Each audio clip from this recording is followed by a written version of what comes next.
The following is a special presentation of Extreme eSpeed TV, your new home for everything iRacing and eSpeed.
Welcome, everybody. It's Tuesday night. It's Tuesday night Hometown Heroes here at I-55 Speedway. We got the bleacher bums. We got John Hines out on the track in our coast-to-coast modified. We'll jump out there in a few minutes. Got a special beer guest up here with us. Roger's up here with us tonight. He brought the PBRs.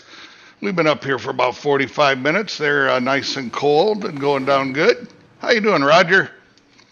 I'm doing good tonight. I brought my chair with me tonight, so I get a little bit of back support up here because I said these bleachers get a little hard on the back after a while.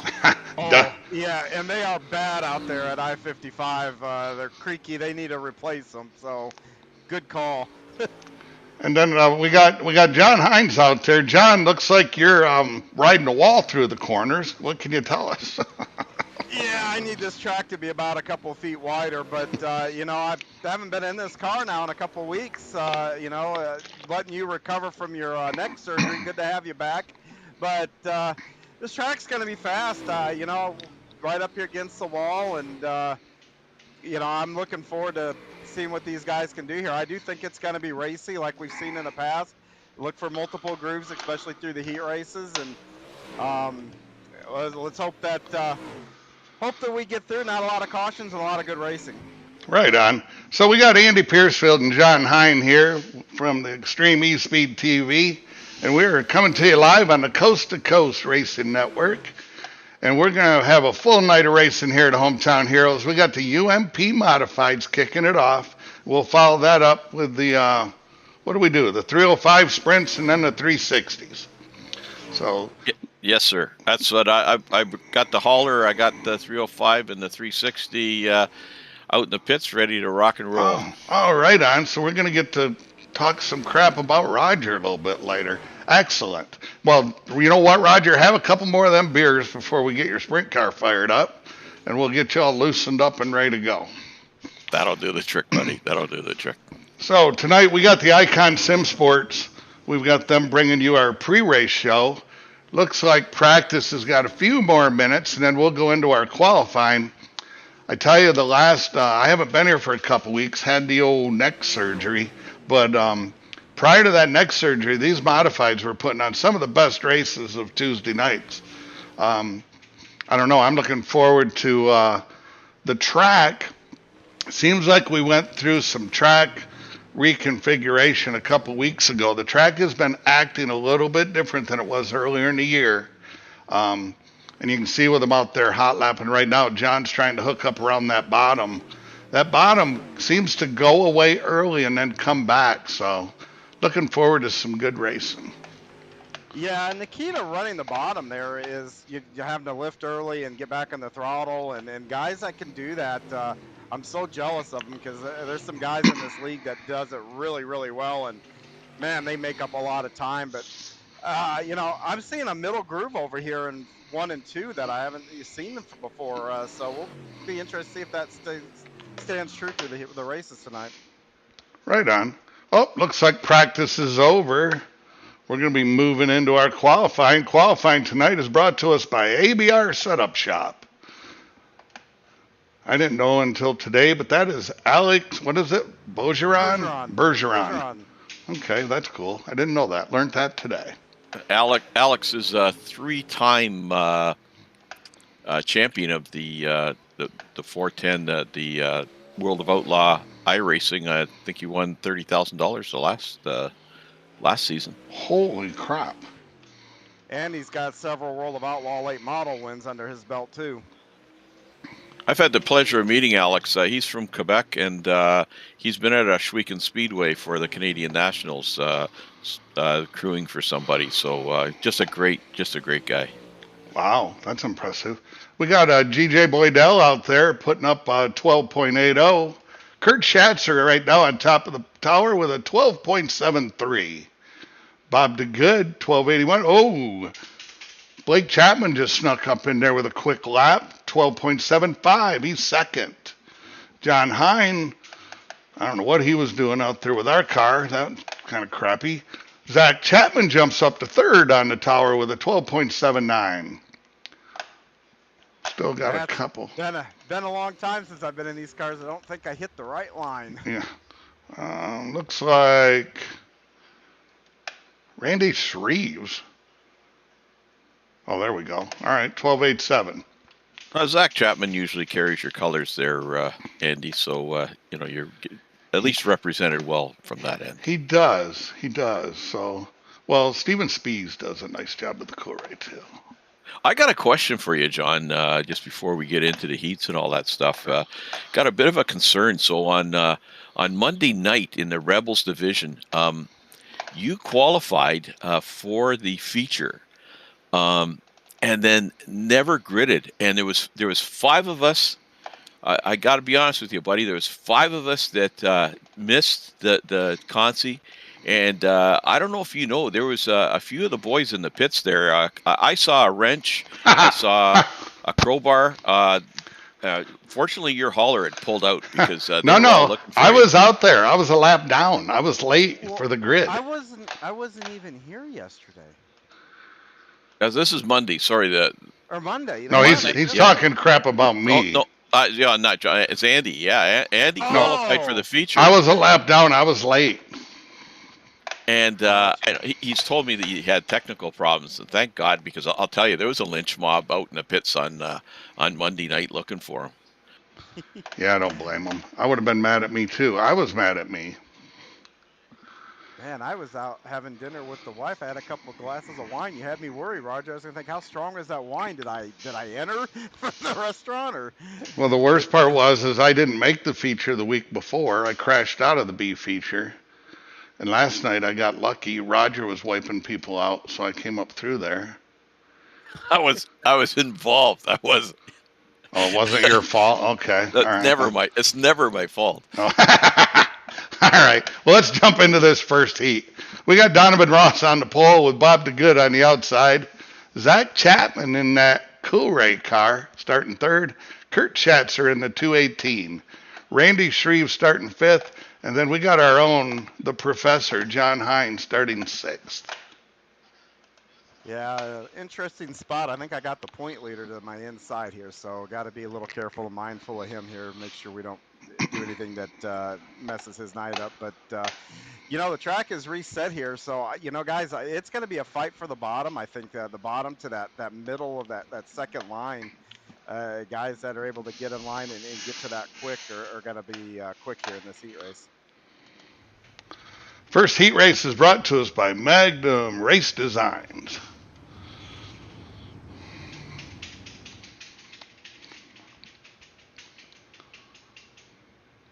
You know, that sprint car is probably the hardest car I've ever drove at Charlotte. Oh, they're a handful, especially when the track gets a little roughed up and you're bouncing around and trying to hit your marks going into the corner. Yeah, you can be pretty busy inside those cars there. Actually, Monday night was probably one of the roughest nights we've had. I don't know what there was about the track, but hey, if we're picking drivers here, I'm going with Devo. Devo. There was a great thread on the lounge today. Devo was in there claiming that he drives with a controller with an 800 IL, but I'm going to go with Devo.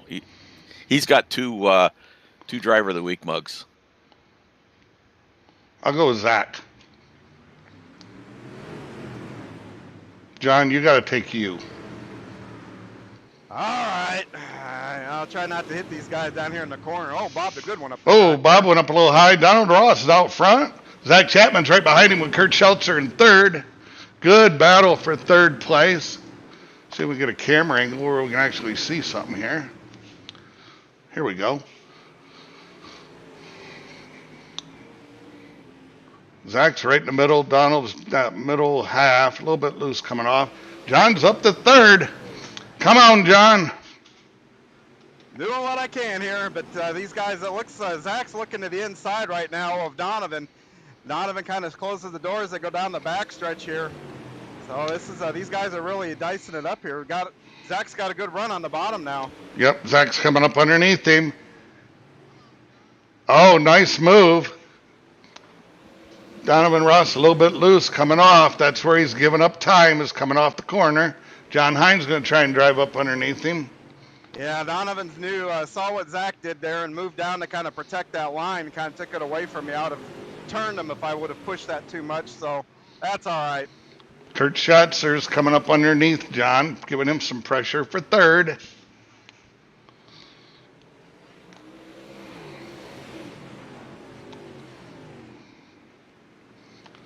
Good battle there for second.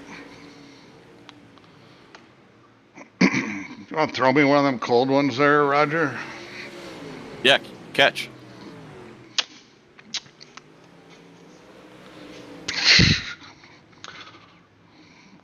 Good race. Nice race. Zach Chapman, Donovan Ross, John Hine, and Kurt Schatzer will move on directly to the feature. Everybody's going to make the show tonight, so that's a good thing. Everybody gets some tow money. That's the ones I like. Not like Monday night. Oh, my gosh. I hate that. Nathan Aldrich. Go ahead. What was that, Roger? Going back to that crowbar story, the fact is that you did have technical problems and you could not get into that race. So I don't want I want the guys to back off and leave you alone. Yeah, if they would have noticed, I know some of the guys in the race noticed because I had to pass them like 5 times. They kept making me go to the back. All right, what do we got here? We got Nathan Aldrich in the 514 on the pole with Steven Spies on the outside in the Coolray number 55. Oh, he's took some of the Coolray off from it. G.J. Boydell, lone Canadian driver in the 014 with Blake Chapman on his outside, fast qualifier in the heat race. Pat Boyce and Jeffrey Barker bringing up the rear. Hey, I just got the attendance numbers. It's a little bit early, but it looks like we got right around 3,900 here tonight. That's a good crowd for a Tuesday night out here at I-55. Beautiful night. Beautiful night.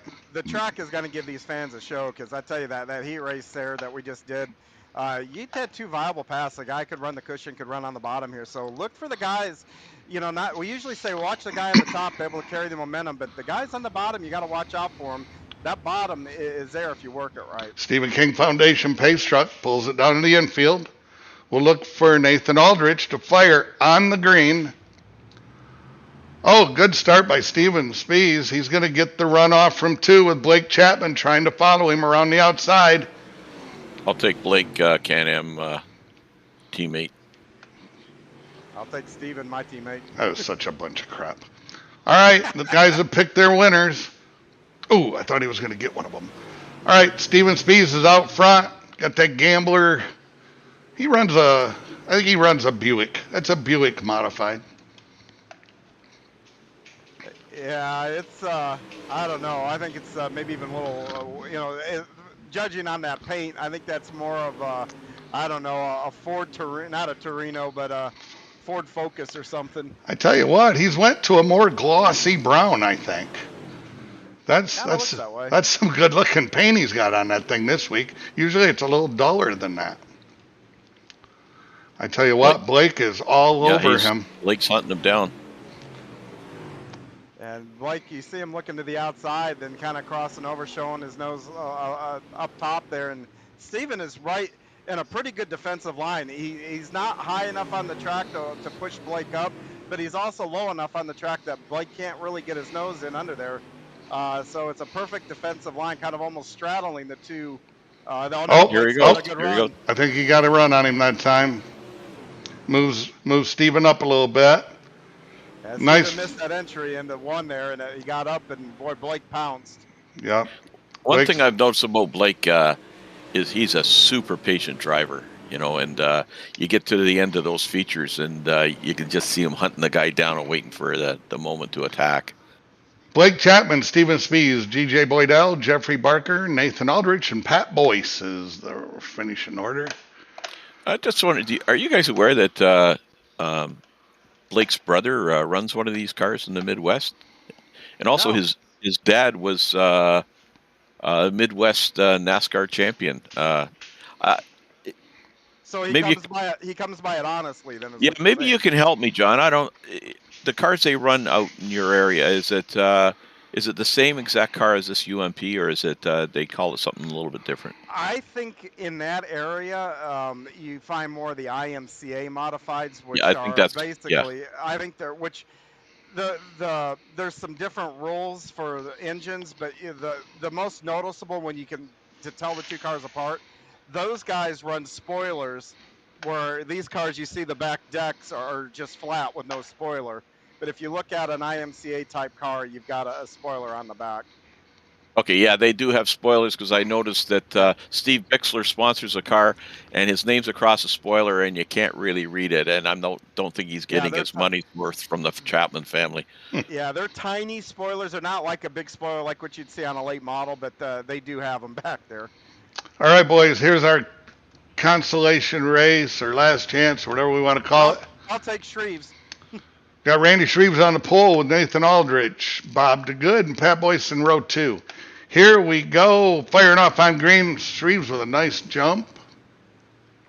I'm going to take teammate Nate Aldrich.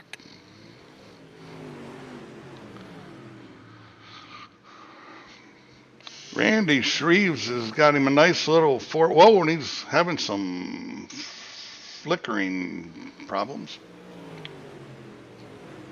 Oh yeah, his quality on his connection's a little low, and that's something we fight sometimes here in the virtual world. Sometimes that old connection can go south, and as a driver, he's going to have some issues here. It's dropping further, but you got to chalk that up to like having an engine grumbling in real life. Sometimes something happens, it's out of your control, and it can sabotage your night for sure. John, with only the 12 cars here tonight, it looks to me like the cushion isn't moving up very fast. No, it's not. We're already in the B main here, which should make for an interesting feature. Oh, contact between the leaders.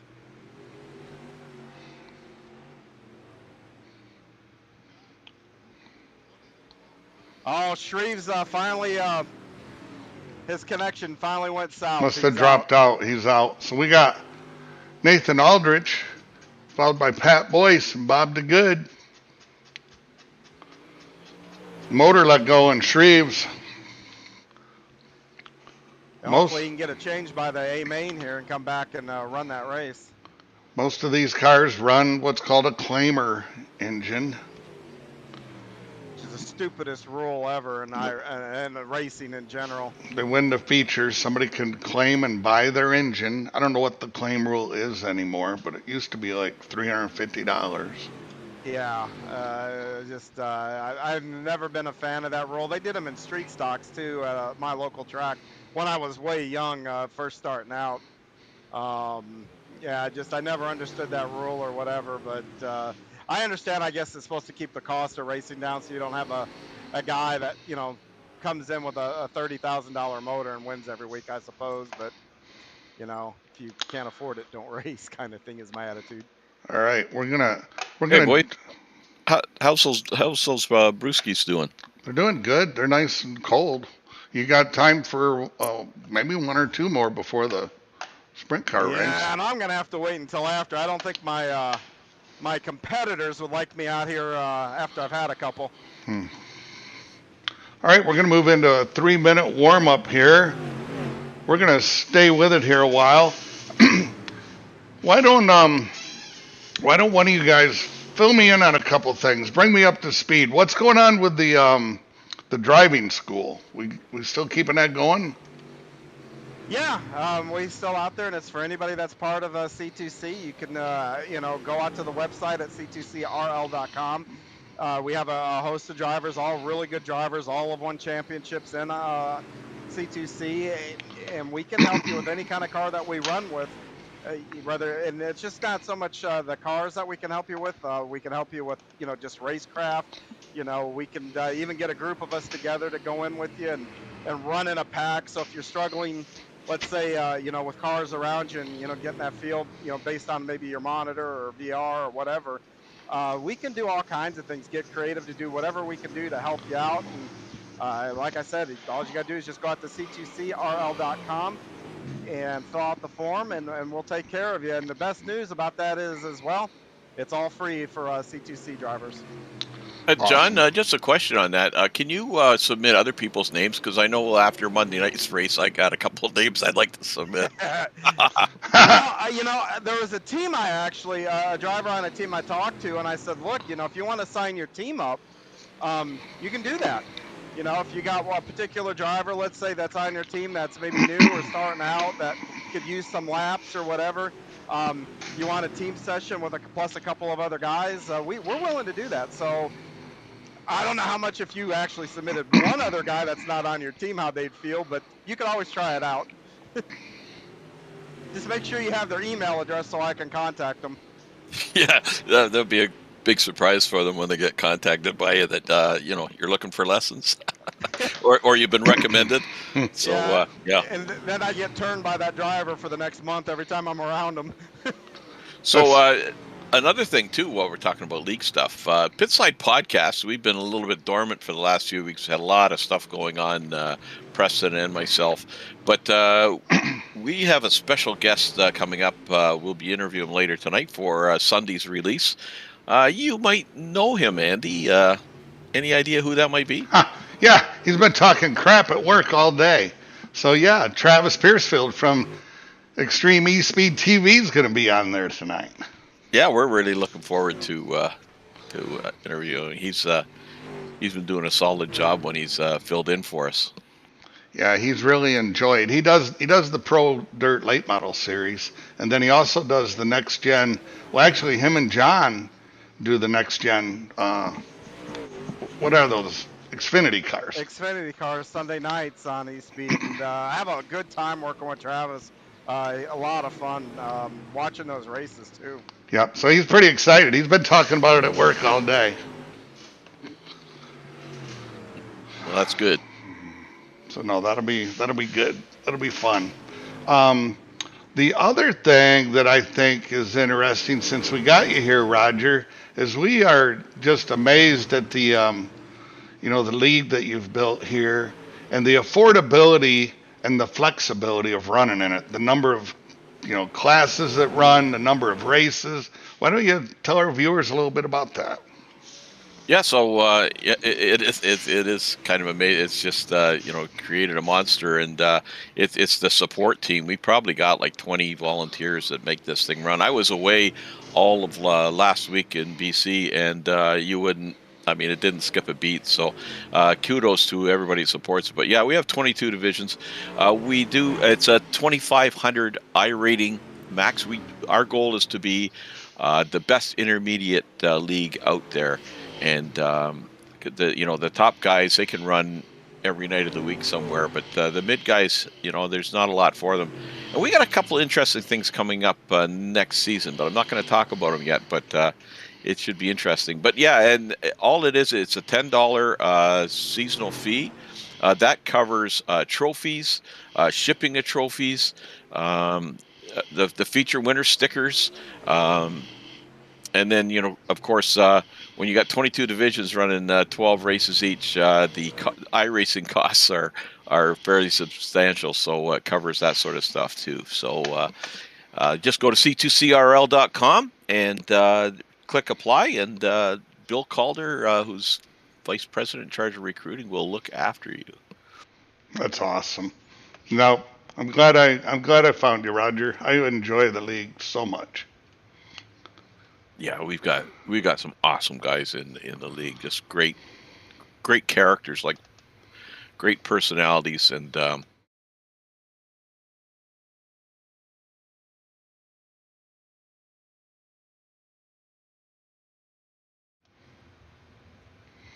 okay, let's make our picks. And how about we double down on this one? Okay, you guys make the picks, and I'm going to start reading off the lineup. So we got Zach Chapman on the pole, the 72, with Blake Chapman, no relation, on the outside. Donovan Ross in the 5. Look at these numbers. And Steven Spies in the 55. John Hine in the 71, starting beside G.J. Boydell in the 14, with Kurt Schatzer and Jeffrey Barker in row 4. Nathan Aldrich and Pat Boyce in row 5. And we've got Bob DeGood and Randy Shreves in row 6. I think that's our 12 starters, guys. Yeah, I'm gonna take Chapman on the outside pole there. Over your teammate Zach? I was just trying to mess with you, but no, I'll take Zach. Here we go. We fire off. Those two cheaters took the front row. Roger's got Blake, and Cheater John's got Zach. I'm going to take Steven Spies. I ain't even going to pick you, John. That motivates me. So the dark horse, I'm going to take Jeff Barker. Jeff Barker was one of our first champions when we started the league. So he's been around, and a veteran of the league, and a veteran of the military too. Oh!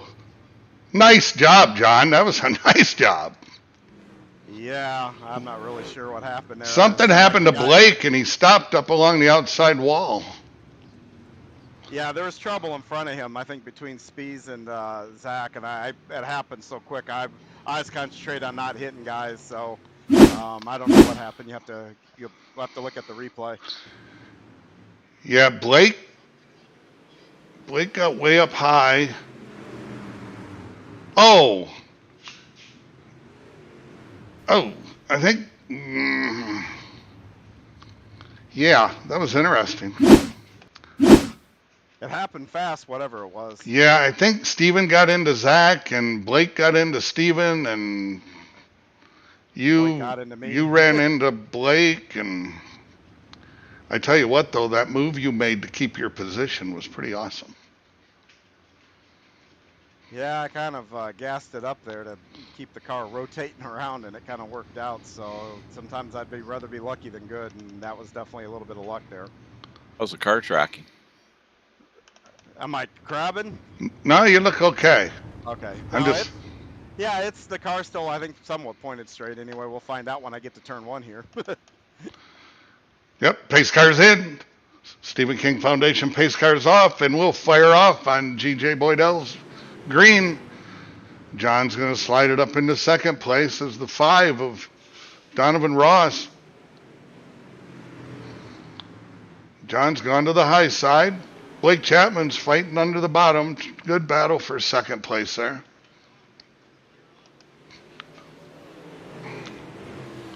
Greg Boydell, he's the Iron Man of the league. He races more races per season than anybody else.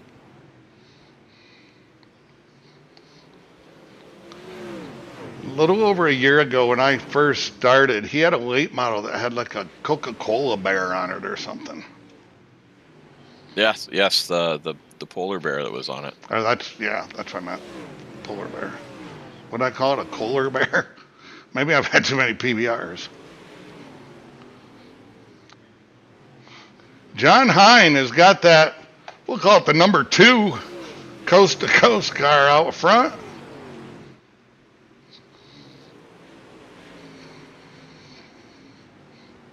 That's funny. We were complaining about that car not having a number on it. It's got a number on it, John. It's 2. Yeah, but it's out here out front right now. I'm watching this cushion of 1 and 2 get a little higher here. So as you look back in the pack, I don't know how many guys are up there running it. That bottom looks a little bit like it might be starting to go away. Yeah, everybody's up top. It's still about 3 feet down from where it normally gets. We're not done yet.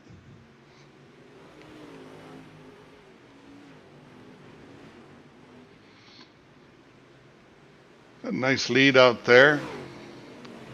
Tell you what, Jeffrey Barker's got fast lap of the race, I think, at a 12:90. Oh, Steven Speed's 12:94. Wow, they're getting around there. Let's go back in the pack. John's boring out front there. Oh yeah, these guys here. Steven Spees, Schatzer.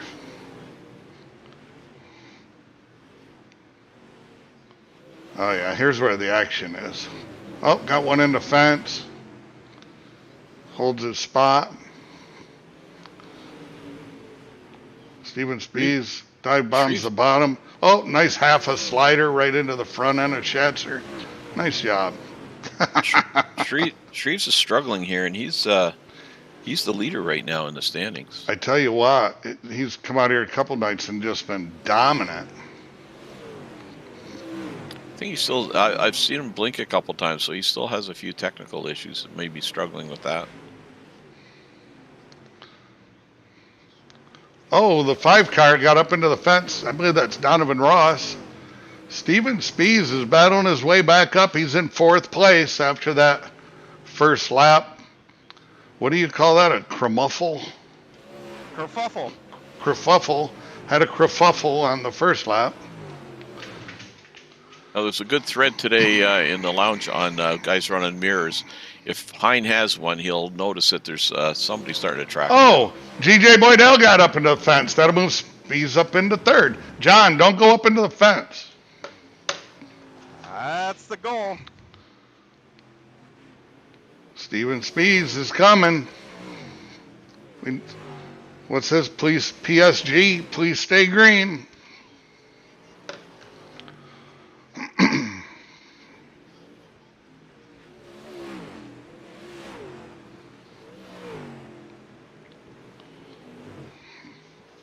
All right, we got 9 to go.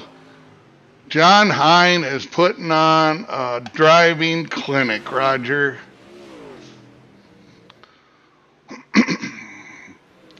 John wanted to shout out to his sponsors. He's got the Coolray Coast to Coast Racing League on there. He's got VMR Wraps. He's got Extreme E-Speed TV. He's a well-funded modified driver. We need a caution to make this interesting. I wish I was an admin. We'd have had one. Seems plenty interesting to me.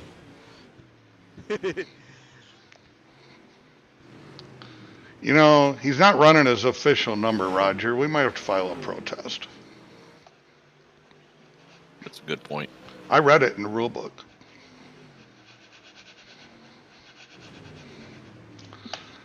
You know, I think this is about a perfect place for Hometown Heroes, Roger. This track's been really good this season. It has, and especially when we started grooming it during intermission prepping it again. It's really created some good racing.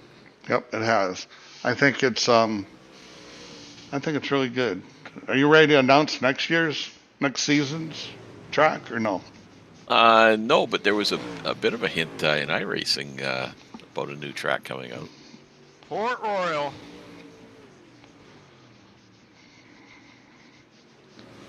Do we always try to go to the newer tracks? Typically we have, but not necessarily so. So got a couple things that we're just starting to work on next season. And Formula A, been talking to sponsors and just kind of talked to a few people about some ideas for divisions. And we're just need to iron that out in the next week or two. There we go. There's our final lap for our winner. Oh, that was a yawner, John. Probably the worst race we've had all season. That makes me 2 for 2 for these. I think I won the season opener, too. You did. All right, we got John Hine, Blake Chapman, Steven Spees, Randy Shreves battles his way back up to 4th. Kurt Schatzer, Nathan Aldrich, G.J. Boydell, Bob DeGood, Donovan Ross, Pat Boyce rounding out the top 10 with Jeffrey Barker and Zach Chapman finishing 12th. I'll tell you, the cool part about this, is, Nick over at VMR Wraps did a fantastic job. This is such a beautiful car that he did for the league and for our broadcast, everything else. And it's just really cool. At least that we can get it on the podium where it'll be in the shots for on our social media and everything else. So I'm just thrilled about that. Where did Spees go? I guess they figured we got our picture. Well, we'll give him a minute here and see if Steven Spees shows up in the waiting room.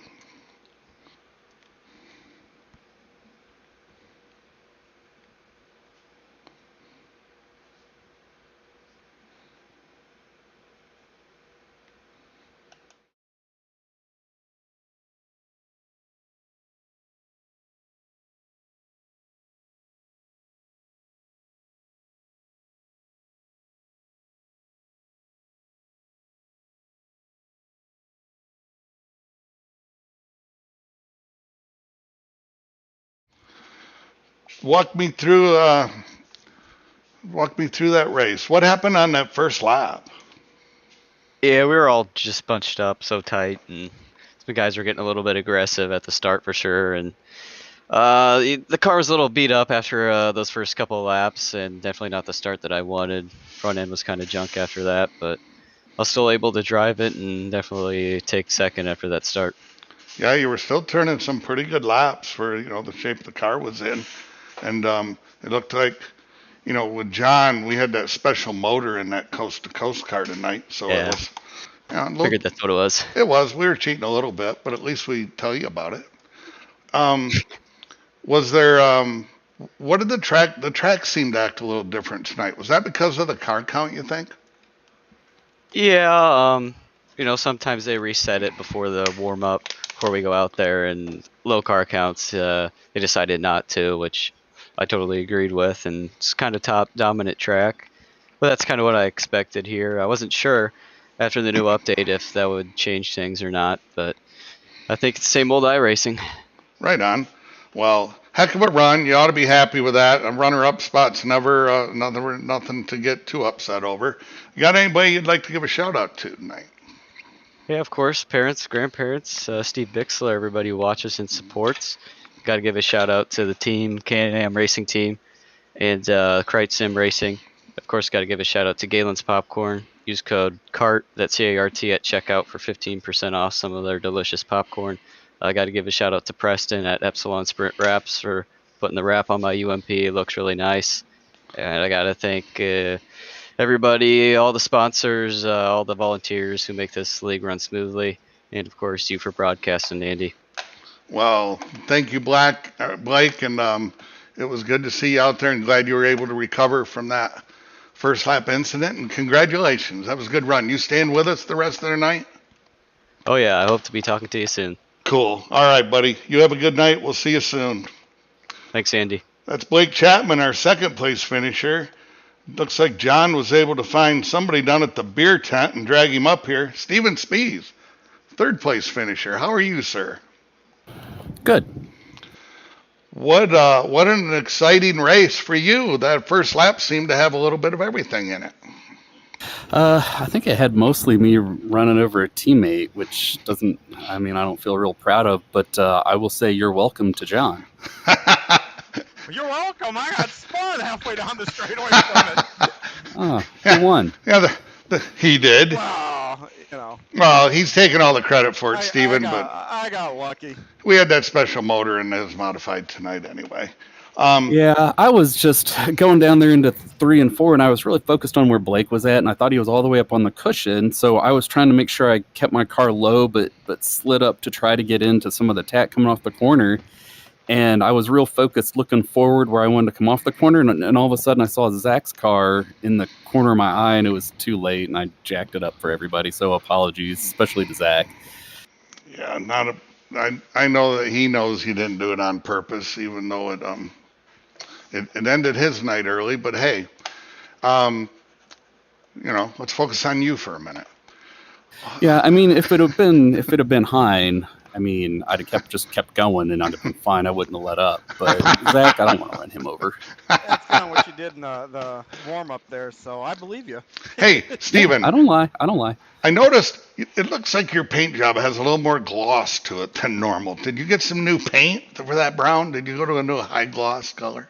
It's gray. Oh, my and bad. if it somebody put wax on it or something, maybe I'm gonna have to go see what I can do to get that taken off of there. I don't want it to stand out like that. Anybody? A little more glossy, yeah. Yeah, it looked pretty shiny to me when you started.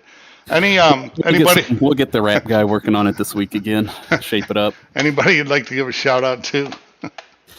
Yeah, I would again just like to apologize to Zach, and I think I know it turned out okay for Blake, but I hate getting into people.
And once I got around Greg there, I didn't really move off my line.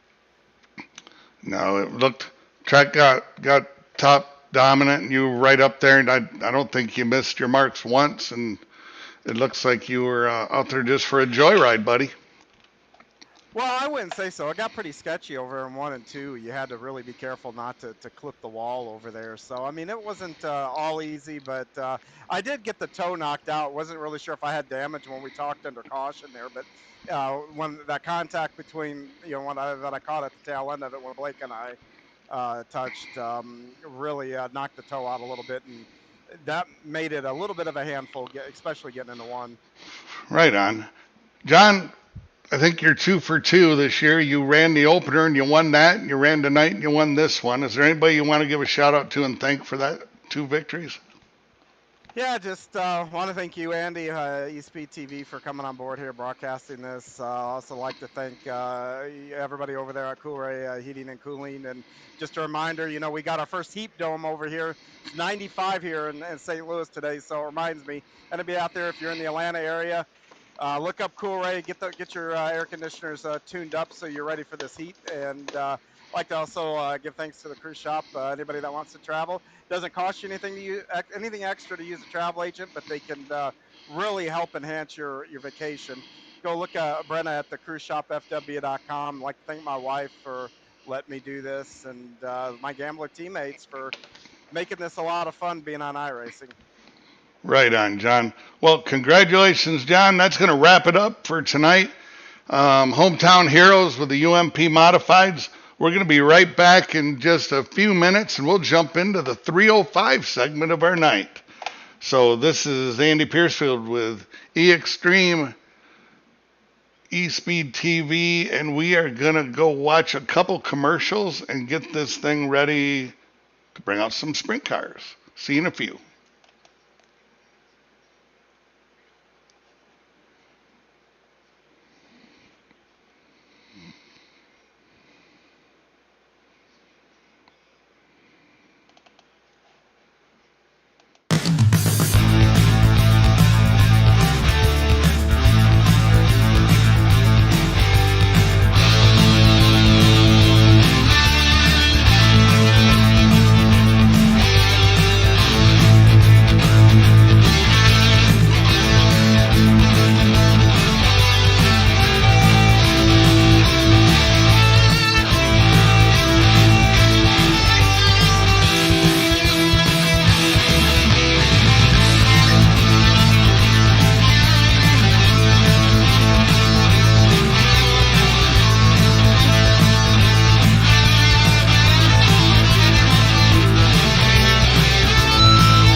The lifetime parts and labor warranty is pretty awesome. Basically, all the parts are covered, the labor and everything. When we say lifetime, we mean lifetime, and it's supported with money-back guarantees. And with that, you're getting all qualified technicians that are going to ensure that this job is done perfectly and operates perfectly like a life of Learn more about our Coolray lifetime parts and labor warranty at Coolray.com. Coolray Imperial. Turn to the experts.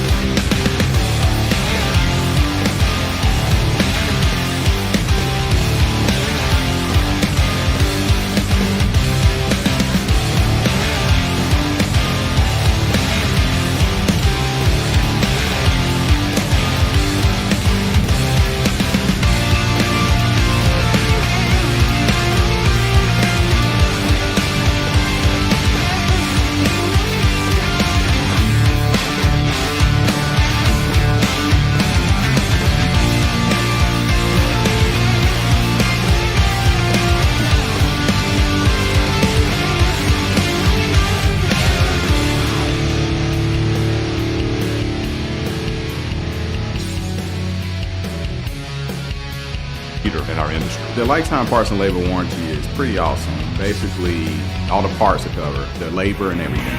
When we say lifetime, we mean lifetime, and it's supported with money-back guarantees.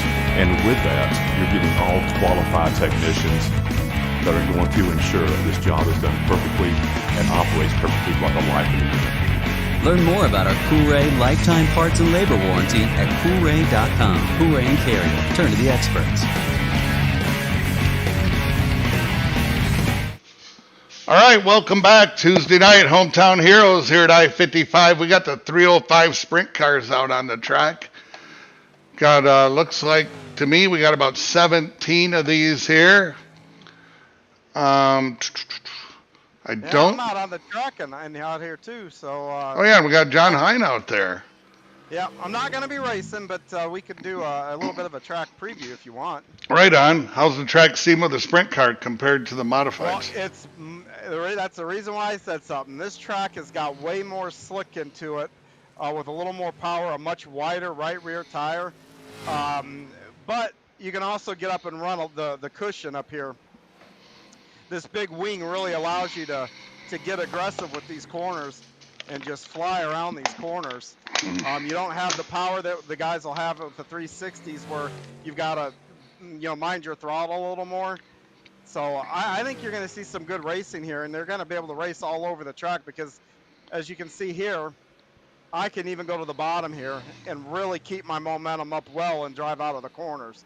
So I think you're going to see guys running both high and low in these cars, unlike with the UMPs, where you basically saw everybody try to get up top and run. Right on. Good looking wrap on that sprint car. Yeah, it's like we said earlier, Nick did a good job on both of these for us. So, we need to thank them over at VMR Wraps and encourage anybody to go out to Facebook and give and like the VMR Wraps page. And if you're interested in getting something like this, all you got to do is message them. But, Andy, looking here at the board right now, Kevin Fry, who is the quickest overall, followed by Andy Patton, Brian Moore, and Joe Halter. Looking at those times, 11.5, that's significantly faster than what we were seeing in the UMPs. So these guys are really hauling the mail out here.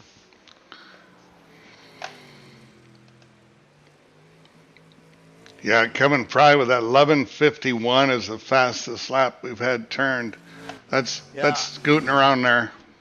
Yeah, and we've got, 5 guys that are all in the 11.5s, and we got more that are in the 11.6s. So this field is very, very tightly packed. And the one thing about these cars, they're momentum cars. So if you get here in this corner, let's say you come down here and you get in too hot and you've got to brake and get out of the throttle, you're not back up the full song to probably the middle of these corners, providing you hit it right. So you're talking braking your throttle, you lose a half a lap of momentum in these cars, and it will just sink you no matter where you're at. If you're sitting second, you can wind up, by the time you get going again, you could wind up 6th, 7th. So kind of watch for that, guys that can stay up for the top here and stay right along the edge or run the bottom and keep their momentum up.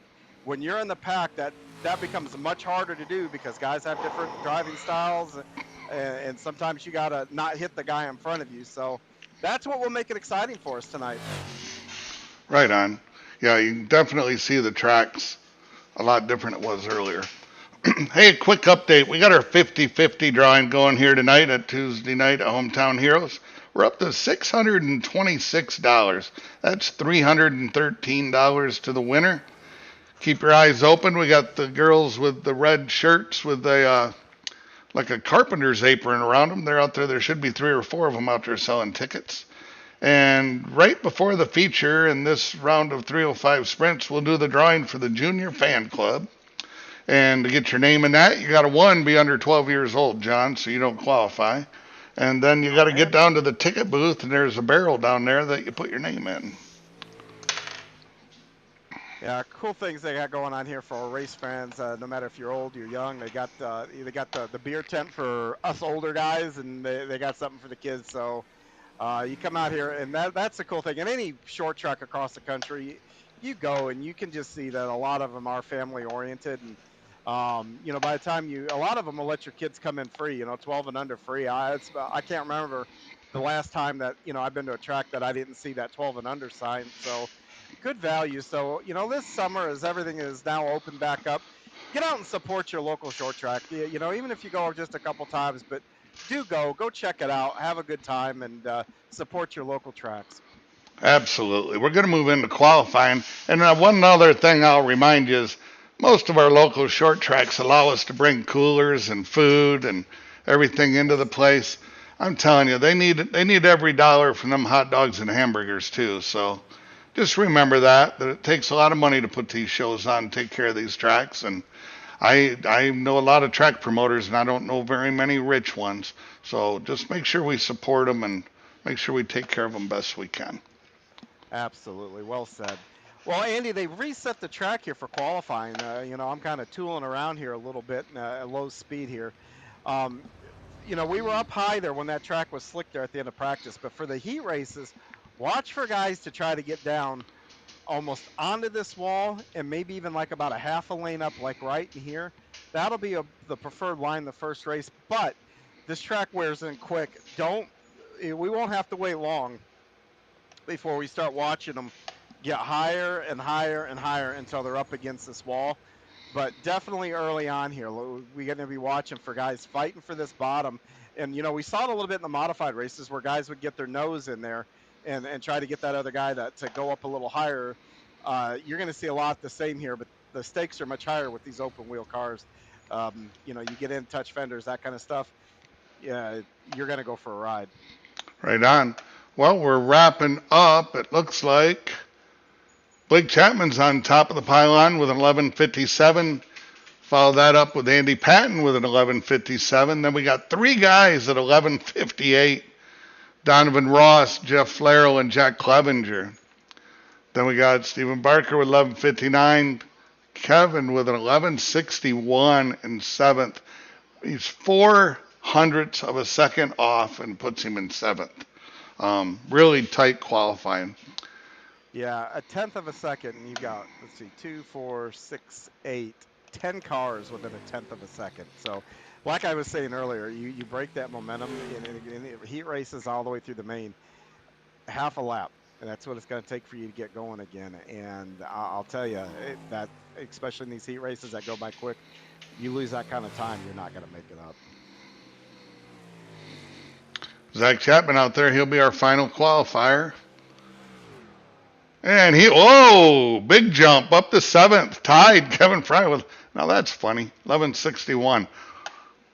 Must be. Chapman's got a 6.12 to Kevin's 6.19. So, oh, okay. Yeah, you're talking, less than a blink of an eye between the two of those guys. Wow, tight qualifying. Well, haven't we seen those two guys be around each other a few times early on in the season? A little bit, I think. Yeah, fitting they find each other in qualifying. All right, here we go. We got our first heat race brought to us by Magnum Race Designs. Here's the starting lineup. Starting on the pole, G.J. Boydell in a 014 with Zach Chapman on the outside in the 72. Jeff Flaherty in the 200 with Blake Chapman, the fast qualifier in this race. With a number 20, Bob DeGood and Steven Bixler starting sixth. Nice field of cars, good-looking cars. Yeah, they're always the painters that we have through this, and I know we pump up VMR, but you've got Velocity Race Designs, you got the Venom Wraps. My gosh, I know I'm not naming them all, but we've got so many of them, and usually you can see them as our sponsors of heat races and stuff like that. And go out and get them. We do, I think, have the best looking cars, group of cars in iRacing anyway. Yeah, I know Steven Bixler back there looks really nice with that cool ray on the wing. Yeah, I like Bob DeGood's car too. That's pretty cool. Zach Chapman's got good cool ray on the wing. Oh yeah, Bob DeGood's does look, that's sharp. Where's G.J. Boydell? I don't know. He was on the grid. Where'd he go? Oh, we saw this happen with Shreves. We had an engine issue, i.e. No, he's back. He's back. Oh, wow. He's not going to stay there long. Pace car is in. They're going to fire on the green. Zach Chapman with a good start. We're 3 wide going into 1. Blake Chapman gets spun around. G.J. Boydell's in second with Jeff Flero in third. Yeah, that's going to be tough for Blake. But I'll tell you, Blake, if anybody can come from the back and win one of these, it's going to be Blake Chapman. I know that's not what he prefers to do. He had a little bit of trouble there in that UMP modified race. So by now I think he's probably thinking, what do I got to do to not get hit here? So, but like I said, Blake, if there's anybody that could do it, it's him. Absolutely. I tell you what, I just saw Cody Early down there buying him an arm length of them tickets. He got his 50-50. He must have bought one of the $20 arm lengths worth. I know Cody was down in Alabama over the weekend calling a race. Yeah. And he probably could use a little extra spending money. Took the wife and his daughter down there. I'm sure the girls did a little bit of shopping. Yeah, it was. I actually watched that on Flow, and Cody does a nice job over there doing those broadcasts. I tell you what, John, I watch a lot of racing on Flow and Dirt Vision and all them, and I'll take Cody Early with anybody out there today. Absolutely. I would have to agree with you. Zach Chapman's got about a 4-car length advantage over G.J. Boydell, and what the heck? Why is it showing my scoring tower's off or something? Oh, you know why?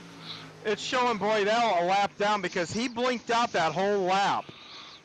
And because he blinked out, iRacing didn't score him his pace lap. So that's why, even though he finished second, iRacing's going to put him down in 5th place. Very confusing. Yeah, and it's all because of that blinking out. He didn't cross the start-finish line because he was out, technically not in the server when they crossed, and then he came back out. That's going to be a tough break for Greg. All right, we got heat race number 2. Heat race number 2 is brought to us by 21 Designs. And I tell you what, I see in the back of the field John's favorite car. Nathan Aldrich starting on the pole in the 514. Kevin Fry on the outside front row. Jack Clevenger and Andy Patton in row 2. And then Pat Boyce in that taco machine. And Gary Taylor in row 3. Luckily, I'm not hungry tonight, so that Taco Bell machine's not going to get me tonight. I'm going to take Kevin Fry as my choice. All right, I'll take Patton right behind him. And Andy, this groove is kind of widened out a little bit too, so I think we're going to see a different race than what we saw in the first one here. That groove has definitely walked up the track significantly. Man, there's some good-looking wraps out there. All right, the light's off on the Stephen King Foundation pace truck. He's going to pull into the pits down in turn, I don't know, it's kind of turn 4. And they've really backed up the green flags. They don't get the green until they're almost to the flag, man. My choice, Kevin Fry with a nice start. Yeah, the battle is for third between Patton and Jack Clevenger here. Yep, they're side by side and they're actually putting some pressure up on Nathan Aldrich. Yeah, Nate is up on that high side, and then Patton had to lift a little bit. And when he did that allowed Clevenger to slide into that third spot. Now, Clevenger had to lift not to hit the back of Aldrich here, and it's almost the same thing. And Clevenger goes up the track. Yep, Patton moves into third. Oh, he pinched it off a little bit. He had a little more room there than he realized. Going to give Clevenger a chance to get back around him. Oh, and Clevenger goes for the bottom. Yeah, both these guys, I think, are quicker than Aldridge in that 514 here and just trying to work their way around. It looks like Andy now is going to have a clear advantage on the inside. But Nate is really holding strong there on the outside of the 87. Yeah, they're almost 3 wide. You were talking about him getting right down there by that fence. Yeah, and that's where Jack is right now, and just can't make it. But look at this, Patton finally completes the pass, takes over second place. We'll see if Clevenger can follow him on the contact between Clevenger and Aldridge. Yep, they got off each other. Everybody's good. It's going to single file him there. Kevin Fry is out front and running off with it a little bit here. Yeah, he's probably realizing those guys are battling, and that's a welcome sign for the leader for sure. There's a checkered flag. It's going to be Kevin Fry, Andy Patton, Nathan Aldrich, and Jack Clevenger, your top 4 that'll transfer directly to the feature. I'm curious to see how Roger Craig does at the heat race coming up here after them 4 or 5 PBRs he had with us up here. Yeah, the Bass Man, it's cool. It's so cool because, obviously he's got connection to Dylan Westbrook, and it's cool to see his paint on the car. And then another guy that I've been watching a lot on Flow is Dylan. And I got to meet him last year at the Knoxville 360 Nationals. A really good kid, and it kind of makes me kind of rude anytime I see that paint on a track, though. So I'm going to take Roger in this one for the upset. There you go. All right, we got Jeffrey Kemper on the pole with Joe Halder on the outside. Jeffrey Barker and Donovan Ross in row 2. And we got Brian Moon and Roger, the Bassman Craig, in row 3. I was gonna say that I would take Roger also, but I looked and Roger took his cooler with him down to the pits. Well, he's smart. He don't want anybody drinking his beer. He knows it'll be empty by the time he got back up here, but we'll see how it goes here for him. And pace truck is pulling off. We're getting ready to turn heat 3 loose there. Jeffrey Kemper on the pole. He'll fire off on green. It looks like Joe Halter with a little bit of a good, well, I don't know. They're going to be pretty even. Oh, and they're up into the, jeepers. Where'd he go? One left apart. I think Joe went up in the bleachers. We're going to have to get some paramedics over there and make sure everybody's okay there in turn 1. One thing we don't do here at Hometown Heroes is we do not throw the yellow. Not during the heat races. Yep, we'll do it here a little bit later in the feature. But the big winner out of that, is Roger, who started shotgun on the field. Well, look at here. He's in a transfer position 3rd. He was fighting for 2nd. Kind of got a little bit of a slide job that was probably a little closer than Roger would have liked anyway, put on him by Brian Moore there. And but he settled in here, and it looks like he's going to do just fine and maybe make a transfer position here. Meanwhile, though, Jeff Barker is out front kind of running away with us a little.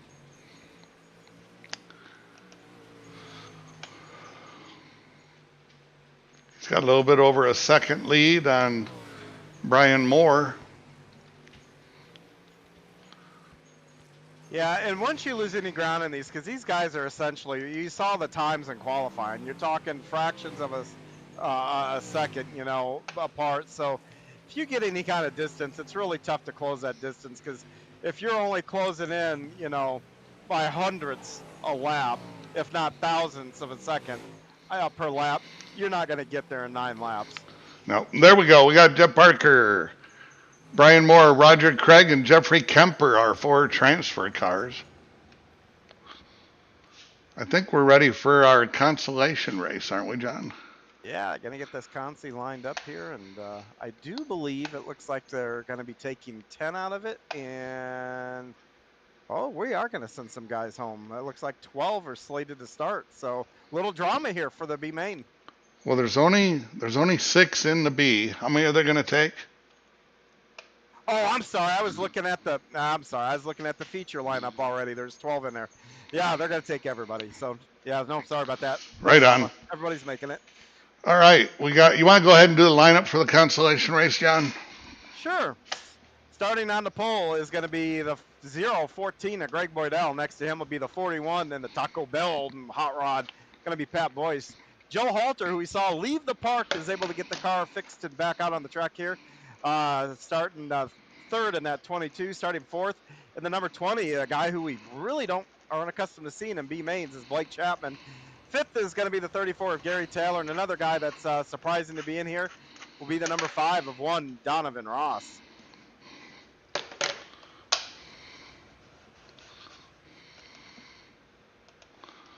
All right, we'll be going 10 quick laps.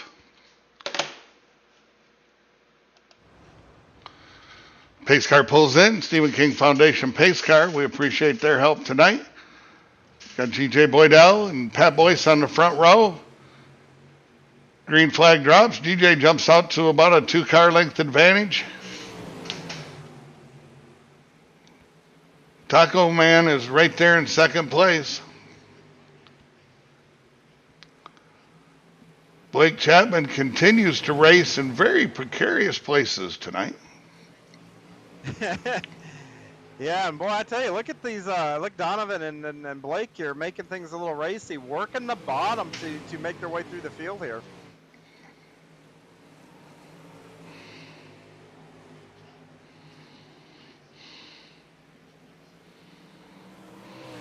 Boy, those two kind of white and purple cars right there battling for second with the Taco Bell car and the C2C KSR car for Blake Chapman there. These almost look like team cars.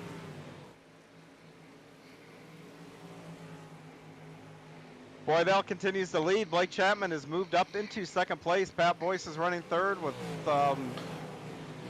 Donovan Ross holding serve in fourth here as we work lap 6, moving over to lap 7.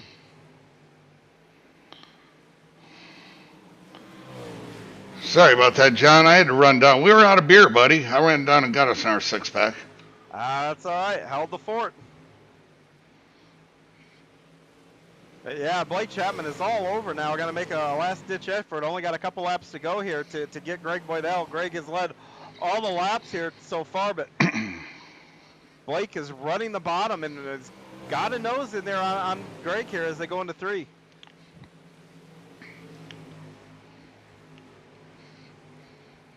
Blake really has that Galen Popcorn's number 20 machine. He's a little bit ahead of Boydell as they go into 3 now.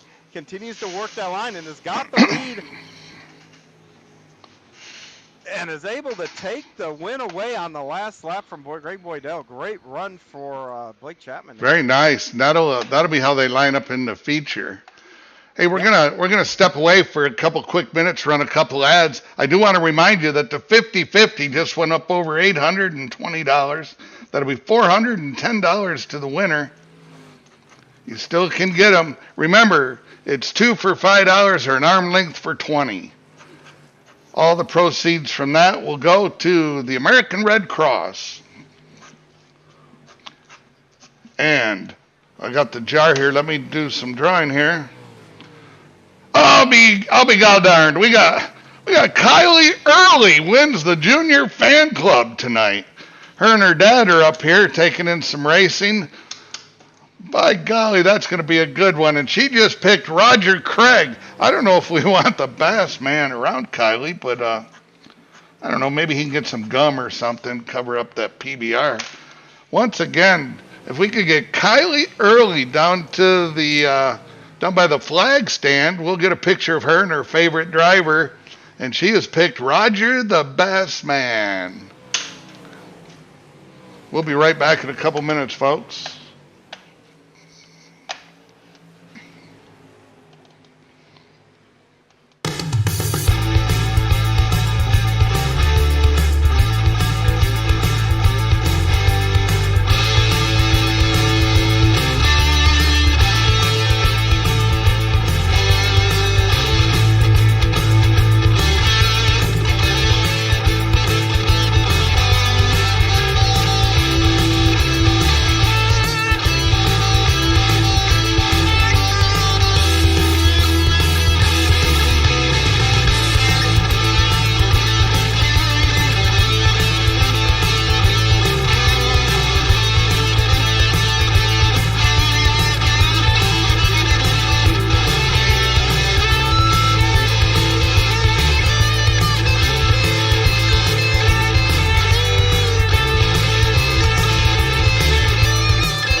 Welcome back. Here we go. We got our feature lineup on the board.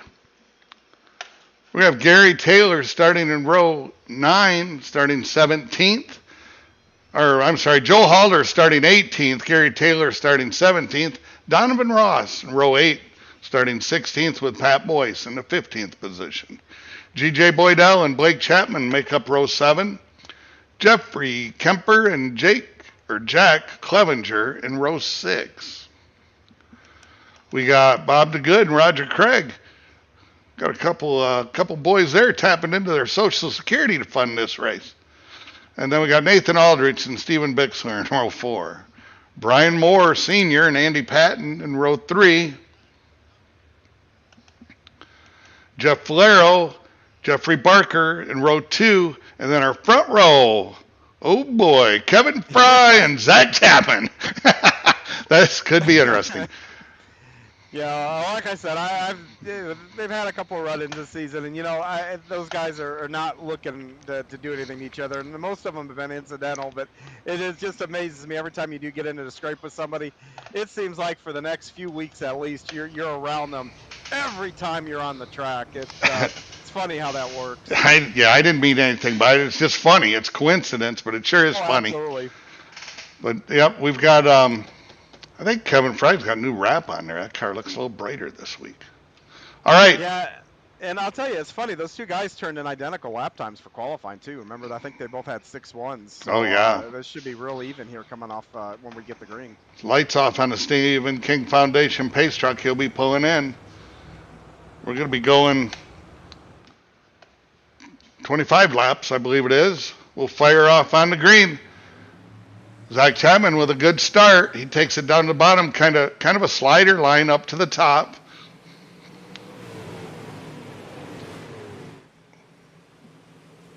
Jeff Floral got a little bit high going into the corner, but he was able to get back down in line.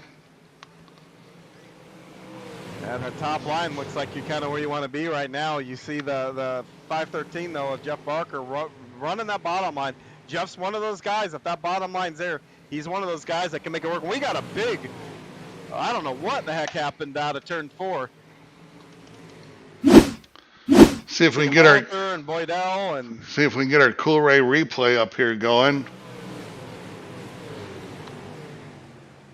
Oh, looked like the 5 got into G.J. Boydell, and that just started stacking them up. Oh, and then Andy Patton and the 181 Jeffrey Kemper got together. Not good, not good. Just looked like a couple racing incidents. Guys just running out of space. Yeah, running tight in a pack early on there, and it doesn't make it any easier for the guys that were involved. But the good news is they can get fast repairs and get back out on track, and they got a long way to go here for this feature, so they can recover and maybe get a decent spot out of it. A lot of times what I guess what I would say a fan doesn't realize is when you get underneath somebody like that and you're trying not to get into them and you go light on the throttle, it takes a certain amount of throttle to hold your line. Yes. And it's usually and the guy's trying not to get into him, but the more he tries not to, it almost makes it worse. Yeah, that side of the wing comes down and obscures the whole left your right side as you're sitting in the car, so you can't see exactly where guys are until you're outside. So that can happen a lot. But we go back green here, and Zach once again gets off to a good start. And look at Jeff Barker on the bottom, is able to get a little distance and claim that second spot for right now.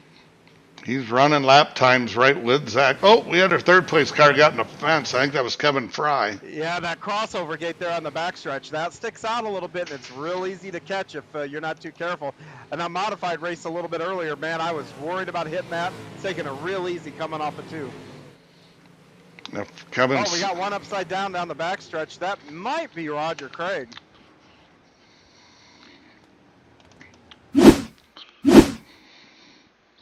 There's Roger up on the cushion. Let's see what happens. Oh, he may have had help there a little bit. Oh, he got a little bit loose and come down across the track. It was...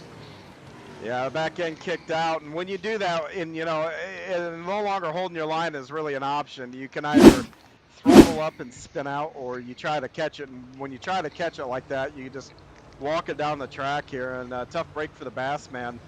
But we'll see if he gets his toe faster pair and gets back out and makes some laps. Well, we're 6 laps in. Zach's led every lap.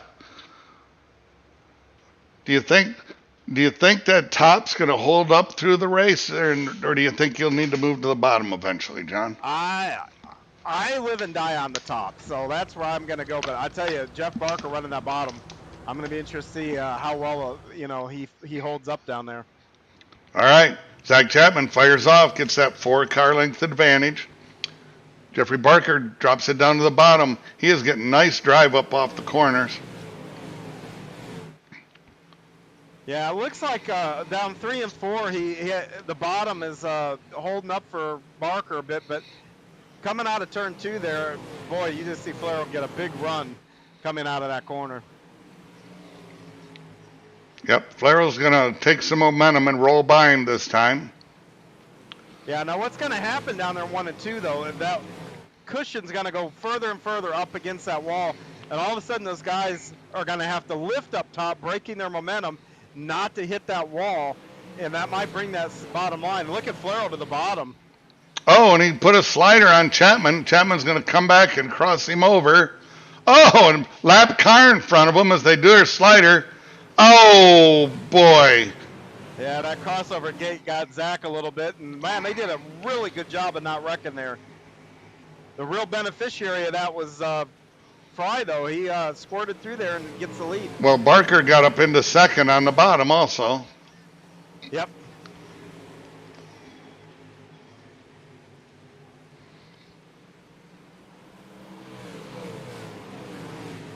Boy, Barker really is hanging his hat there on the bottom, and he's holding serve against Flaro right now for the most part.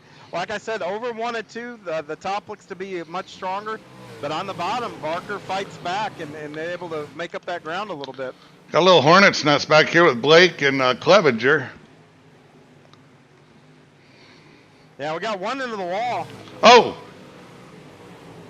I don't know if that was Fry. No, it's not Fry. It's Blake. Or, no, it's Zach. Oh, no. It's Zach. Zach on the fence. Let's see if we can find that on the replay. Sitting from my seat there, the only thing I could see is the top of that wing. I wasn't sure who it was.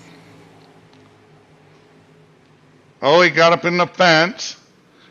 Couldn't get off it. Yeah, real easy to do. And that's why I was telling you about 1 and 2 being tricky now. As that gets higher, you've got to lift a little bit. You can't do what you were doing early on, and Zach just got bit there and got up on those tires, and tough break for Zach.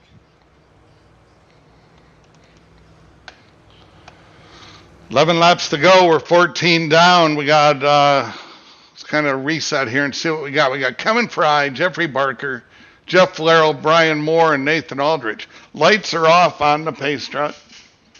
Yeah, and we're halfway done with this race, too. They're clicking them off quickly.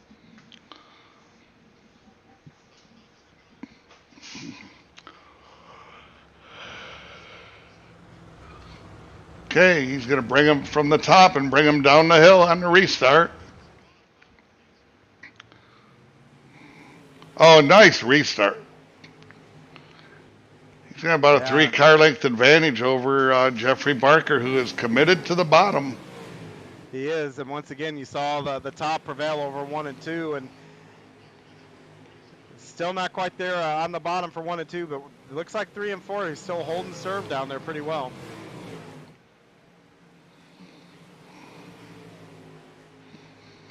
Now it's starting to look like the top over in 3 and 4 is getting to be a little better. And wow, Blake Chapman is coming on fast. Look, all the way up the 5th now, just rim riding up top.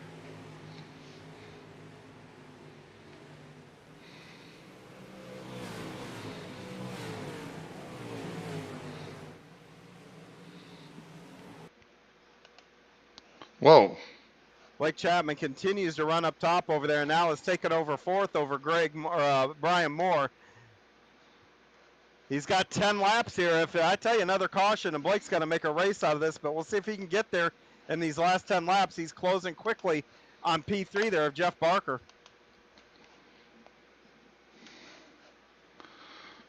We're having some technical difficulty, folks. We've lost our feed. Oh, no.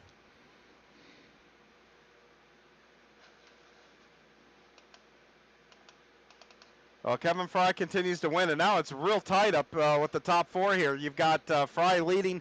Jeff Floro has closed up to about 2 car lengths on Fry, and Blake Chapman with a caution on the track with 7 to go. We got one upside down on the backstretch there.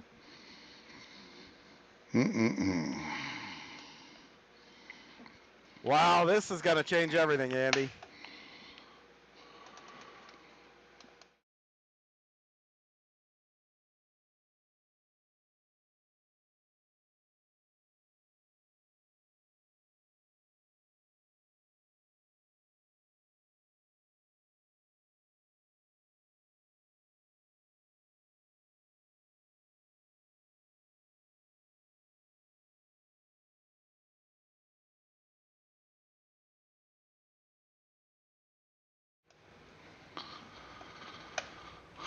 All right, we're Is back the up. audio? Yep, Okay, we're back good. up. We got Kevin Fry in a pole. I'm showing 2 to go. Is that what you got, John? I have to assume, no, the lights are out, so we should be coming down to the end here. All right, we Oh, got. yeah, 2 to go. All right, here we go. Kevin Fry, Flair and Barker right behind him. Blake Chapman's charged up to 4th. Oh, Flair got a good start. He's going to dive down to the bottom, try to put a slider on him. Oh, most. Yeah, and that's going to kill his momentum and put Barker and Blake Chapman both right on his bumper here.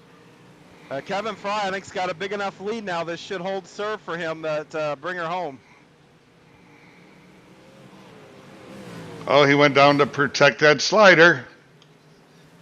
Yeah, and Blake Chapman brings her all the way home 3rd there, and Jeff Flero 2nd, and the winner, Kevin Fry. Yeah, Blake Chapman made up 10 spots. Nice.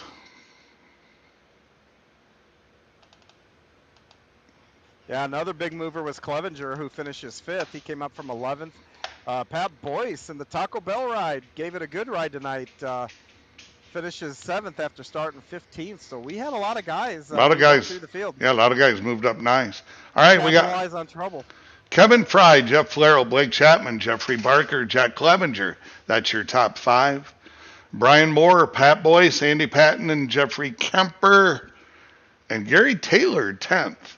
Bob DeGood, Donovan Ross, Joe Halter, Nathan Aldrich, and Roger Craig, 11 through 15. And then Zach Chapman, Steven Bixler, and G.J. Boydell.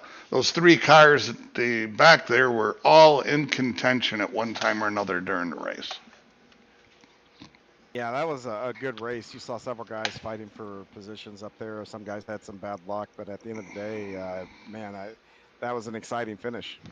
John, here's Blake Chapman. Hey, Blake, this is John up in the booth. You got a copy?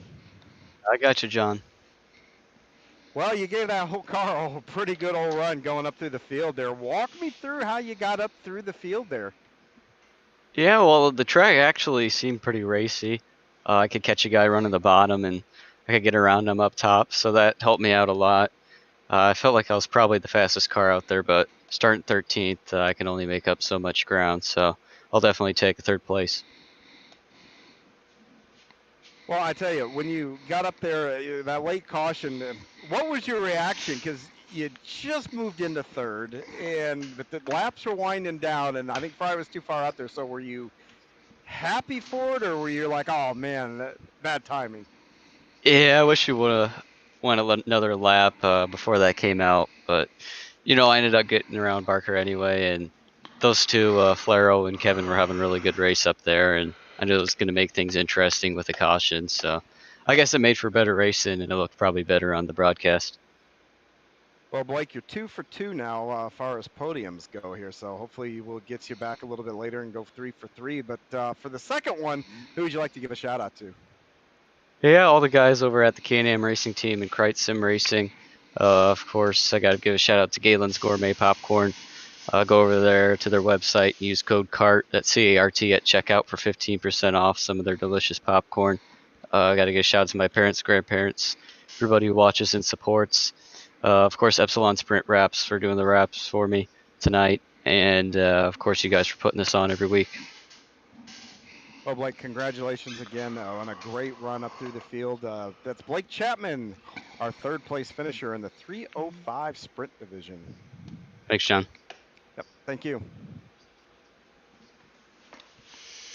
And now we bring our second place finisher in, Jeff Flero. And Jeff, that late race caution gave you one last shot at it, and you took it, and close but no cigar there. Walk me through the last few laps of that race.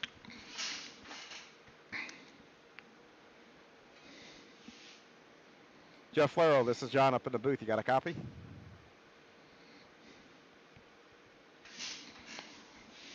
We seem to be having technical difficulties with Jeff here. I'm going to grab Kevin, and we'll see if we can get Okay. Jeff after that. Fair enough. Hey, Kevin, this is John up in the booth. You got a copy? Yes, sir, John. Well, Kevin, you told me in the pre-race or like a warm-ups that you weren't crazy about these cars. How do you feel about them now? Oh, they're badass. I'm just kidding. No, they're all right. I like any type of sprint car racing, man. I just love sprint car racing in general. Doesn't matter if it's 305, 360, 410s, whatever, man. Sprint cars are sprint cars, and just love them. Well, I tell you, a little bit of patience here tonight, I think, won the day for you. You counted, you had a little bit of, the guys in front of you had a little bit of trouble. You were a big beneficiary of making the move at the right time, being in the right spot at the right time. That late caution, though, went through your mind when that caution flew. Were you thinking, how do I protect this, or was it a more of a, I'm just going to do what I've been doing kind of mode? Yeah, I was just that last caution. I was like, man, I had my groove going. It was going good, and I heard somebody behind me. I wasn't paying attention to who was behind me, and then I realized the blue chassis with the OSR on the front wing, and I was like, oh shoot, that's Jeff. So I better keep my line and keep on going, and that's what on that last caution, I was just like, well, I'll just keep on doing what I'm doing. If he's going to pass me, he's going to have to do a slide job or take us both out. So he did an awesome job of doing a slide job and keeping us both clean. So he did a good job. Yeah, he did. He was pretty close, almost had that done, and he saw that if he was going to go through with it, you both would have probably ended up in the fence over in the Mississippi River. So right, I didn't feel like going swimming today. Yeah, so he did a real good job there of recognizing that, backing off. So good to see that. Yeah. But I tell you, a good win here for you tonight. Anybody you want to give a quick shout out to? Absolutely. My team, the Firm Motorsports, DDR Racing, Marzoff Inc., and then, of course, you guys for putting on the broadcast and making us look good week in and week out. Well, congratulations again. Good luck in the 360s here in a little while, and hopefully we'll see you back up here and talk to you some more. Hopefully, guys. Thank you, guys. Yep, that is our winner, Kevin Fry, the winner of the 305 Sprint Cars. Awesome. That was a great race. All right, we're going to get ready for the 360 sprints. We're going to take a quick commercial break, and we'll be right back, and we'll get them lined up and get going with our 360s, John. What a fun night. So I'm looking forward to it, and we'll be back in about 2 minutes.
Here comes Janzik. Janzik goes by Query, and he goes by Inman. Gonna drag race off from turn 4. Chapman is there, but it's Larry White at the line. It's still going to be Pat Hornigan in contact. Prince has broken the race car. Peter Prince comes to a stop.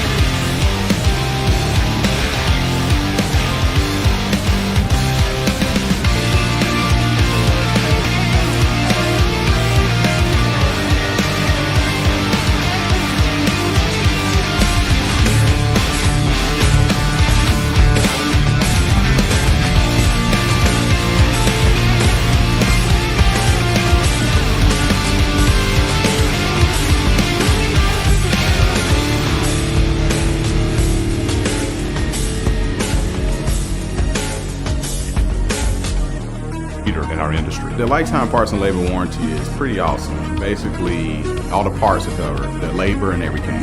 When we say lifetime, we mean lifetime, and it's supported with money-back guarantees. And with that, you're getting all qualified. All right, welcome back. Hometown Heroes here Tuesday night at I-55. We got a special guest out there on the track. Cody Early's here in a sprint car. Yeah, I guess he took the 50-50 that family member won, and She was actually the junior fan club. The junior fan club. So yeah, I guess he's got to go show off. That's what was won there. So Kylie gets to watch her dad. I'm a little bit surprised that she picked Roger over her dad. Pretty interesting. Yeah, but you know what's funny is I've seen a lot of kids, that grew up around racing, and they usually had a favorite driver. And I've seen quite a few of them that their favorite driver wasn't their dad.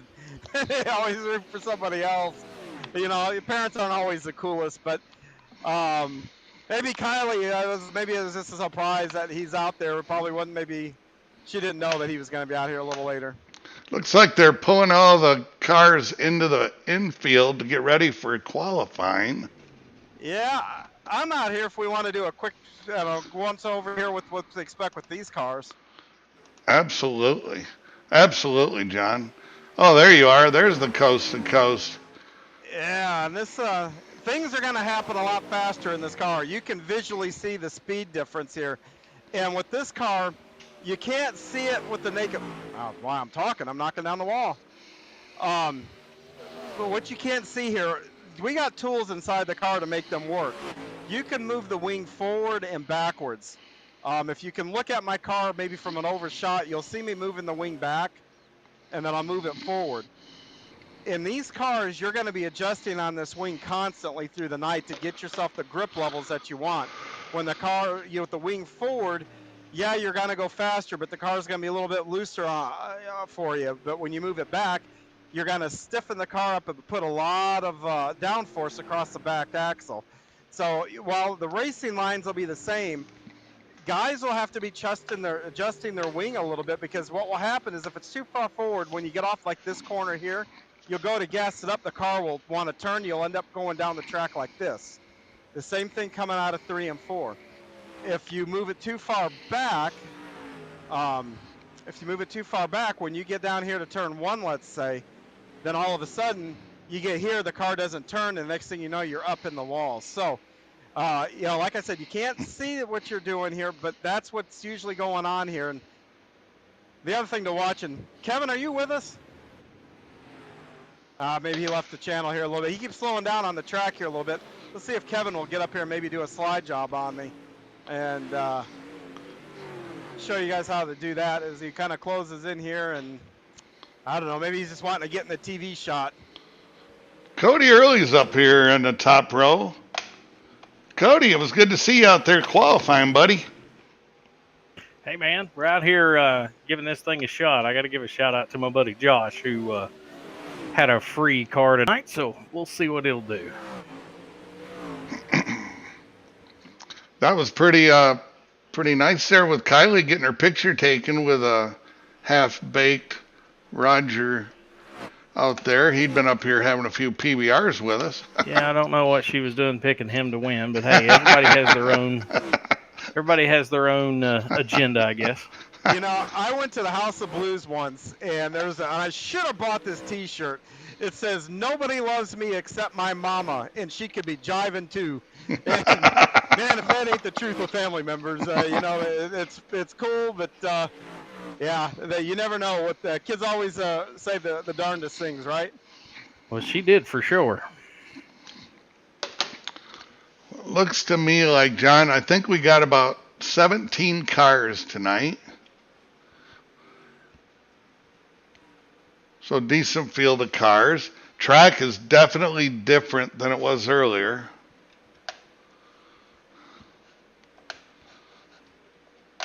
Cody Early, you drove sprint cars very much? No. Well, Cody, when you go out for qualifying, you want to straddle, have that back end of the car in the second lane, the front of the car on the bottom. You want to roll in a little bit as you kind of, go to about 95% on corner entry. About halfway through the corner, roll right back into it. Feature, you're going to have to work that wing and find the grip. I'm just trying to find the pit interest right now. Is this your first race at I-55? Yep. Nice.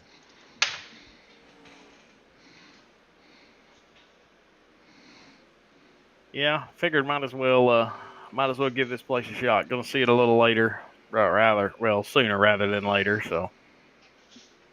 Yeah, your Pro Late Model Series are going to make a stop in here a little bit later in the summer, and this will be a good kind of recruiting thing for you not recruiting, but recon to see what this track does. Yeah, for sure. It'd be something interesting to see how much this thing changes. I know these cars are a lot lighter and a whole different wheel pattern on these cars than what we're going to have here, but dirt's dirt, and the more you run on it, the more it adjusts throughout the night. So definitely seeing how the marbles are going to push up to the top of the track. So we'll see how it works out, and I'll try to keep all the wheels on this thing. Yeah, it's difficult here, and man, I tell you, in these 360s, things happen fast. The other trouble spot you got to watch out for is coming out of 2. That crossover gate will stick out and will grab you from time to time. So, but man, I tell you, that 03 that you got, that Oakley car looking sharp, and hopefully we'll see it towards the front here at some point. Well, don't put no money on it. I told my daughter not to pick me, so we'll see. Well, that is a good-looking car. Yeah, it really is, and I tell you, running these cars, Cody, I know you're a late model guy, but I firmly believe running these cars have made me better in the late model because they're so throttle control sensitive here. So hopefully that'll transfer for you too, and then you'll kind of pick up some things that you can transfer over to the big car, when we go back racing at the end of May. Well, you definitely got to work your hands a lot faster. I've noticed that, so Yeah. that's something I definitely need to adjust to. So I'm look forward to the challenge. Just try to stay in the back, stay out of the way, and see what we can learn. Well, good luck here in qualifying, my friend, and good luck for the rest of the night too here. Thanks, guys.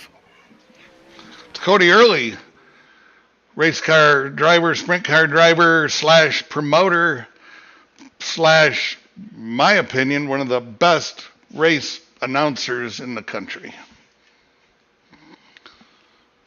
Yeah, I've been really enjoying listening to him on Flow, and but part of that might be, I'll be sitting there watching it on the TV with my wife, and I'll be like, hey, I know that guy. So, I'm using Cody to sound, like I'm impressive and like I know people. Yeah, I'm telling you though, he had a couple races early in the year that with that series that he calls, and I'm telling you, the one race he called was like the best race call I've ever heard. I mean, it was, and I, Cody's a really good friend of mine and all that, but I'm telling you, he knocked it out of the park that night. Yeah, I should have asked him why we had him on here. Maybe I will get a chance to ask him a little later. I saw Volunteer Speedways up for sale. I was kind of curious who was going to buy that, and if he had any insight to that, because that's such a. I know everybody talks about Eldora and talks about Knoxville, but that track, to me is also one of the crown jewel dirt tracks in the country. It is just a phenomenal track. If you ever get a chance to be that way and get up there and see a race there, you really should take a pit stop and go check it out. Yeah, me and Dylan Perry went up there early in the year. Cody was calling a race. I think Vic Hill's got at least for like 10 shows this year. We'll get Cody back up here a little bit later and we'll find out. Hey, we're qualifying's in. Looks like we've got Familiar name up familiar top? name up top. We got Kevin Fry and Randy Shreves and Blake Chapman. At 1075 is what is that? About a half second faster than the 305s. Yeah, pretty close too. And then of course almost a second. I don't forget what we qualified in the UMP. So, but when these guys fire off for their heat races, the old eyeball test, you'll be able to see. Okay, these guys are moving significantly faster. Easy for me to say.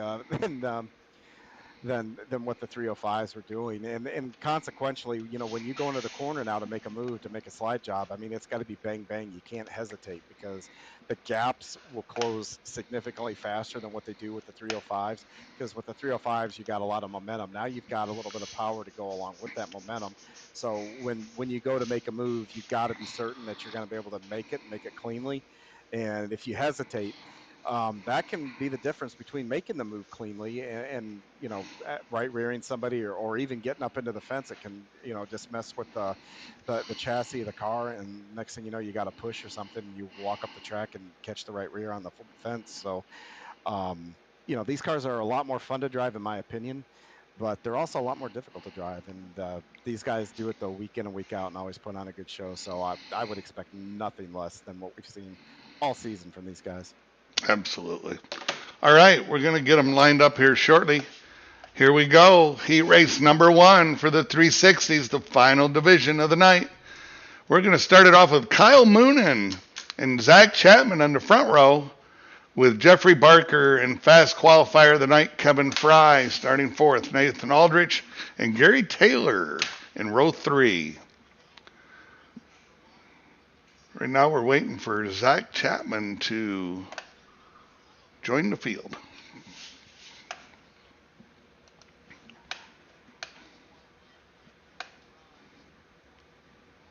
Yeah, and I know we got Cody still with us. Cody, your qualifying lap, well, good news. You didn't qualify last, but you got that under your belt here, and you're going to move into, looks like, heat number 2. Any thoughts about your any strategy you're going to have going into that heat? Yeah, be patient and watch everybody in front of me. That's kind of where I expected to be. I expected to be somewhere towards the tail of one of these. So just kind of be patient and see if I can keep in tow with the tail of the field. And ain't no cautions in these heat races. So if somebody has a mistake, if I can avoid it, just take what I can get going forward. All right. Well, we'll look forward to seeing you run that here. We'll be checking in with you a little bit more. But Andy, here they go. 1 to go for heat 1 before we go green. Stephen King Foundation Pace Truck's getting ready to pull in. He drives in over the cones in turn 4.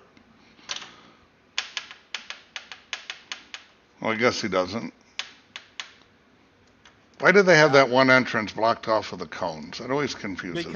Because in real life they use those X's for things there. So actually all 4 of the walls there are used for in and out, because in the real life they do use the infield pits for parking and that.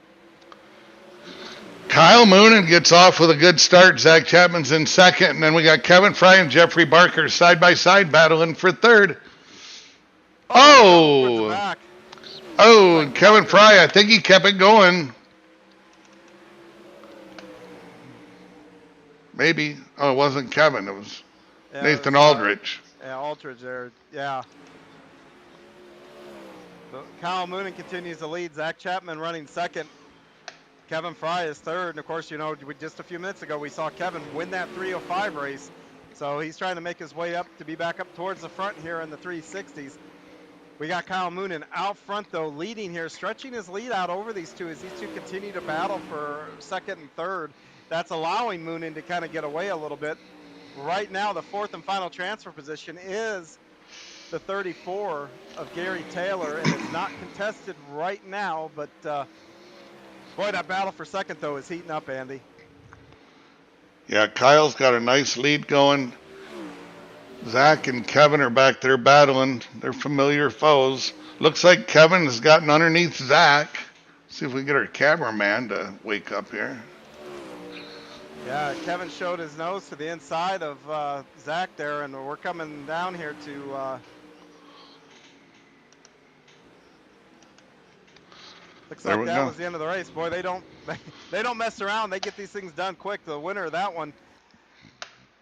The winner was Kyle Moonen, followed by Zach Chapman, Kevin Fry, and Gary Taylor. All four will make their way to the main show, while Nate Aldridge and Jeff Barker, who finished 5th and 6th, they're going to go on to the B main here tonight. All right, heat race number 2 Good brought. news, though, I do believe everybody is going to make it here for them, so that'll be good news for them. And heat number 2, and our friend Cody Early is going to be in this one here. But Andy, you want me to do the lineup, or you do the lineup? Go ahead, buddy. All right, heat 2, starting on the pole is going to be the 41 in the Ford machine. It's going to be Pat Boyce. Next to him, I think I see Missouri on the top of that wing there on the side, so I think I got to automatically root for him, being Missouri guy on there. That's going to be Bob DeGood. Next row is going to be the 57 of Jeff Bandy. Next to him is going to be Randy Shreves. And in the back row, it's going to be Barry Goldner and the 03 of Cody Early. So, Andy, I tell you, that first one went by in a quick hurry. We saw a little bit of trouble about mid-pack here. The track's widened out a little bit, so I think these guys are going to have a little bit more room to operate. What are you looking forward to? Yeah, I'm just looking forward to see what the track does. I think you're right. I think it's going to continue to widen out and give us a little bit more race with surface. Right now, that last race, they were all fighting for the same 3 feet of track. Yeah, they really were. And, as they roll down the backstretch, get ready to take the green here. This is going to be a pretty good field here. Watch Bandy and Shreves. Of course, those were the 2 fast qualifiers in this heat. So we'll see how this goes as they get the green flag, and Bob DeGood gets a jump going down into turn 1. Randy Shreves with a nice drive around the top. Oh, and Boyce is holding up that inside line a little bit. They're getting spread out now. Yeah, I'm surprised Bandy didn't jump to the outside and go up and around him. It looks like Jeff, we got a battle for the lead here between DeGood and Shreves. DeGood goes way high, and Shreves has got that little bit below him. He's not on the bottom, but he's like probably about that middle lane here. We got a battle now for second between Jesse Bandy and Pat Boyce. Looks like Bandy is going to take it coming out of 4. Yeah, you can see we got him up just into the marbles, and then we got him about a half car length down. So there's definitely 2 lines going. Right here you can see him. Shreves is down that half line below Bob DeGood. Yeah, Shreves is being real patient here. I think that he's a little quicker than DeGood. No sense in ruining a bad spot by being impatient for the feature here, but we'll see. We're coming down here. Oh! Just a couple. And Bob DeGood's in the wall. Oh! Collects Pat. Oh! Cody Early. If Cody can get that car pointed in the right direction, he's going to start towards the front of the B main. There he goes. He's not done wrecking yet. No, he looks like he's crabbing a little bit. Got some serious damage there. Meanwhile,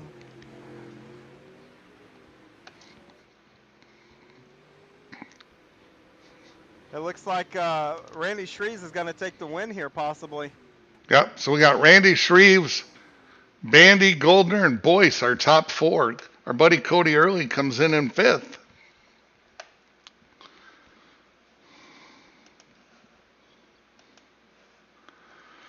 All right, heat race number 3. John, do you mind reading off that lineup? I can do that. Out on the pole is going to be the 747 of the Bassman, Roger Craig. Next to him will be the 78 of Jack Clevenger. Inside row 3 is going to be Brian Moore Sr. Outside that row is going to be Blake Chapman, who's we've seen on the podium first 2 events of the night. Well, he's going to be trying to make it 3 for 3.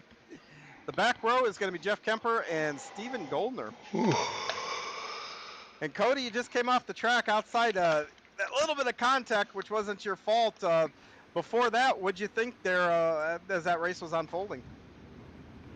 I think the more time I get behind somebody, the better I'm going to be. I found something there the middle, and I bobbled and let the top 4 get away. There for a moment, I was battling. I was right there next to the 4th spot. So we'll pull out the backup car. I don't think there's any chance we can get this thing fixed, and we'll go with this B main and see what happens. But a lot of fun.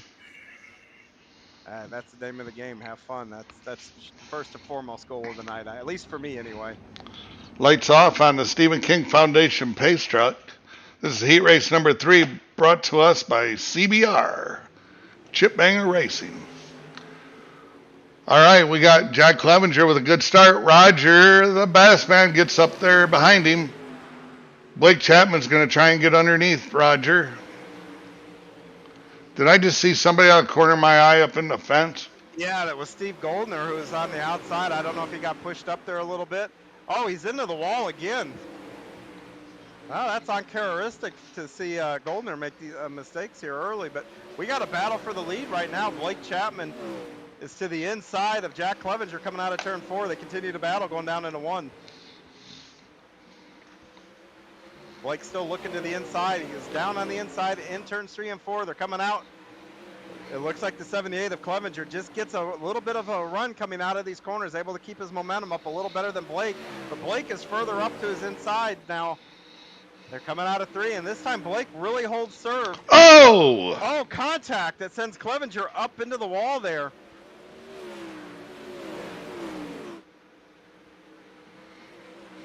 Looks like Clevenger's going to recover and maybe hold on to a transfer spot here. That's going to move the Bassman, Roger Craig, into second, and he is currently holding off the 558 of Brian Moore Sr. Brian Moore's looking to the bottom. Roger's up top. We go back to 1. They all go up top, but that's allowed Blake Chapman to really get away. He's almost a full corner ahead there. Blake Chapman's going to hang on to win.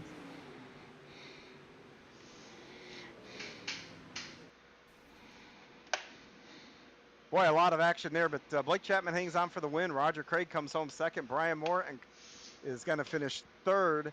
Let's go back to the seat here. Sorry. And Jack Clevenger is going to come home fourth, all of which make it to the main. And Jeff Kemper and Steve Goldner are going to come to our B main, which is gritting up right now, Andy. Yes, they are. And we got Nathan Aldrich and our buddy Cody Early on the outside front row. Jeffrey Kemper and Jeffrey Barker in row 2. Bob DeGood and Stephen Goldner rounding out the field. I believe everybody will transfer. Correct, John? Yes, absolutely. And, it was a long, long time ago, but, I remember being in Cody's shoes, being a late model guy that would come over and do the sprint car. One of my first starts in C2C, somehow I landed myself on the front row. I had Andy Patton to my inside, I believe.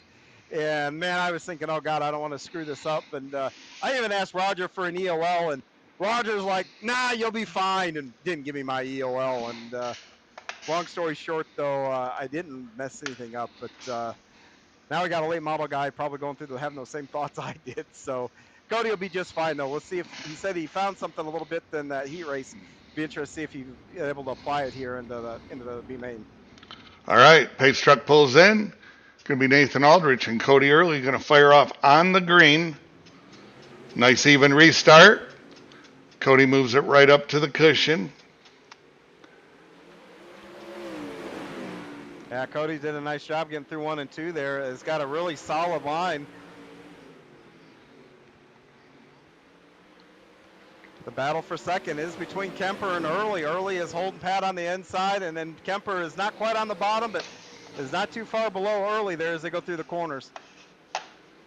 The Steve Goldner is the guy that's on the move. He is behind Cody right now, and boy, he looks to the outside of Early in the middle of the corners. Cody Early now goes down to the bottom. See if this gives the 30 a run out to the outside. It does. You got Cody on the bottom, and Cody's going to put a slide. Oh! Oh! Tough break for Cody Early.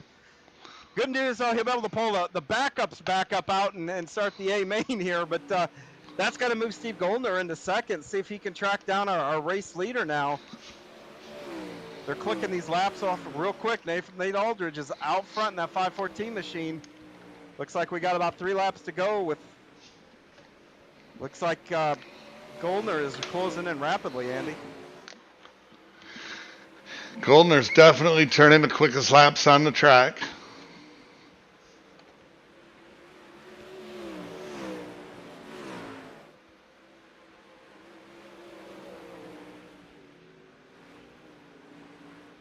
Oh, he's making a run off the bottom. Oh, he's caught him now. When he's got about a whole lap here to get it done, and looks like he's what a run. He's out front right now. Wow, what a run. What a run. Yeah, good recovery. He hit the wall early in this race, able to come back and put it on him and take the win. Very impressive. All right, we're going to move into a 3-minute warm-up here. We're going to take a quick break, folks. We'll be right back in give us about a minute, and we'll be right back.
In our industry. The lifetime parts and labor warranty is pretty awesome. Basically, all the parts. All right, welcome back. Hometown Heroes, we got our feature lineup out on the track. John, why don't you take us through the lineup, buddy? Absolutely. On the pole is going to be the 24 of Kyle Moon, and next to him is going to be Randy Shreves. That's his outside. Inside second row is going to be Blake Chapman. Next to him will be Zach Chapman. No relation between the two. And the third row is going to be the 57 of Jesse Bandy and the 747 of the Bassman, Roger Craig. Next row is going to be Kevin Fry and Barry Goldner. Following them will be the 558 of Brian Moore and the 34 of Gary Taylor. Starting 11th will be the 41 of Pat Boyce. Next to him will be Jack Clevenger and the 78. 30th. Starting 13th is going to be our B main winner, and the number 30, Stephen Goldner. To his outside will be the 514 of Nathan Aldridge. Inside the next row, starting in 15th, will be Jeff Barker. Next to him will be Jeffrey Kemper. Starting in 17th will be Bob DeGood, and rounding out the field tonight, our in-car reporter for the night, Cody Early. And Cody, real quick before you get going, man, that's a long way to the front, but I think you can get there. What are you thinking right now? I'm thinking you're more optimistic than I am. I'm gonna duck, dodge, and hide here and see what can happen. We done wrecked 2 cars. Don't need to wreck this third one. Well, I tell you, it happens quick here, and the most important thing, though, is have fun. But we'll be watching you, though, buddy. 10-4. Thanks, guys. Yep. Well, Andy, here we are. Been a fun, fast night tonight. Here we are. We're going to wrap it up here with these guys, and these guys put on a heck of a show. Yep, we got the pace truck pulling in. Going to be Kyle Moonen and Randy Shreves bringing us down to the green. Shreves with a nice jump off the top. Blake Chapman makes a run down to the wall. Slide job by Moonen. Shreves gets back by him. Just a hornet's nest back in there for 4th and 5th. Yeah, he had to rotate. He put a lot of wheel in there not to hit that wall, and when he did, Shreves able to get back out the lead. But boy, I tell you, there's a battle for 3rd place too between Jesse Bandy and Blake Chapman. Chapman's trying to take over that final podium position to make it 3 for 3 for the night for podiums.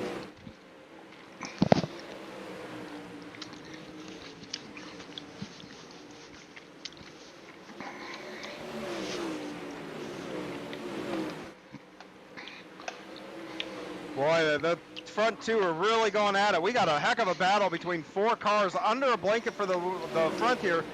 We got a caution towards the back with one end of the wall. That looks to be the 78 of Jack Clevenger, I believe.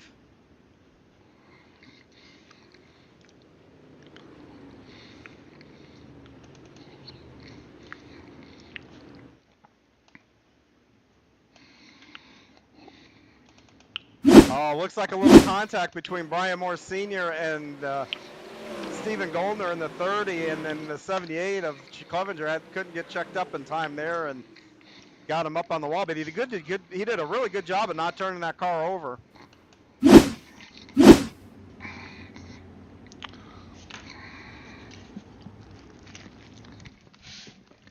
He's able to bring it to the pits and then get a nice repair here. Let's reset the lineup here as we the pace truck lights go out here and we get the one to go. Restarting up front is going to be the 56 of Randy Shreves, followed by Kyle Moonen and Blake Chapman rounding out the top 3. Jesse Bandy, Kevin Fry will be 4th and 5th here as we get ready to go as we're halfway down the backstretch. Again, the pace truck will be pulling in this time around. We have Shreves leading them to the line.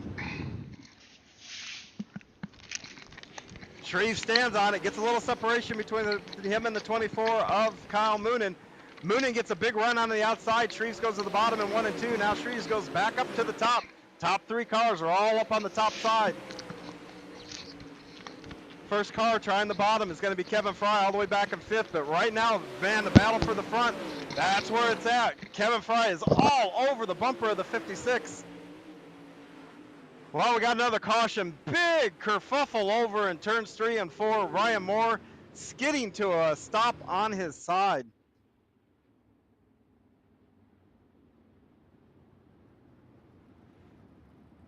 Wow. And just when that battle was getting good for the front there, Andy.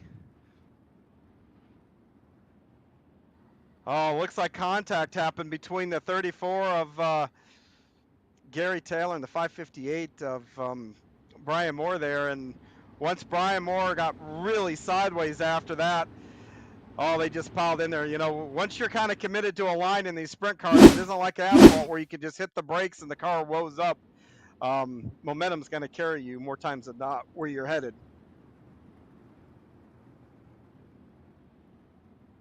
But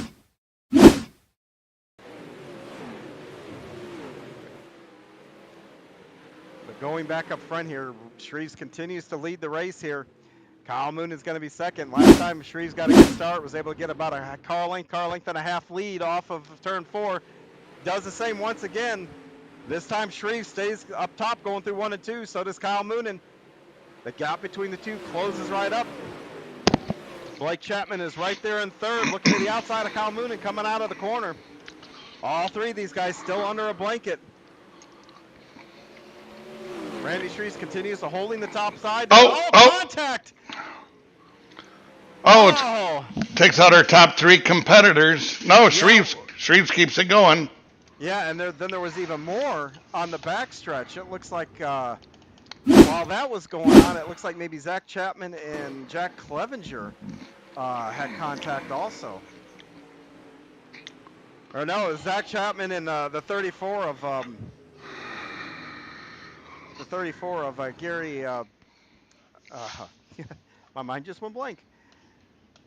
The 34 of Gary Taylor there. Sorry, Gary. Yeah, they just kind of met coming in the same spot, and that happened at the exact same time as we saw the problem up front. Looks like, if I'm not mistaken, everybody's getting their spot back. Yeah, which tells me that iRacing must have called the caution on the guys in the back, that secondary wreck. So the lights are out, they get to re-rack them. Now, Andy, the big question is going to be, did any of these guys, because that was a pretty big hit there for a couple of those guys, anybody get any damage? That's going to be a little bit worrisome, but we'll find out here soon enough as the pace truck is pulling off. Once again, Shreves off to a start there, gets a nice, this time he gets about a 2-car length, 3-car length, continues to stretch it. I'm kind of wondering if the 24 of Kyle Moonen didn't sustain, got several cars up on the roof over in turns 3 and 4.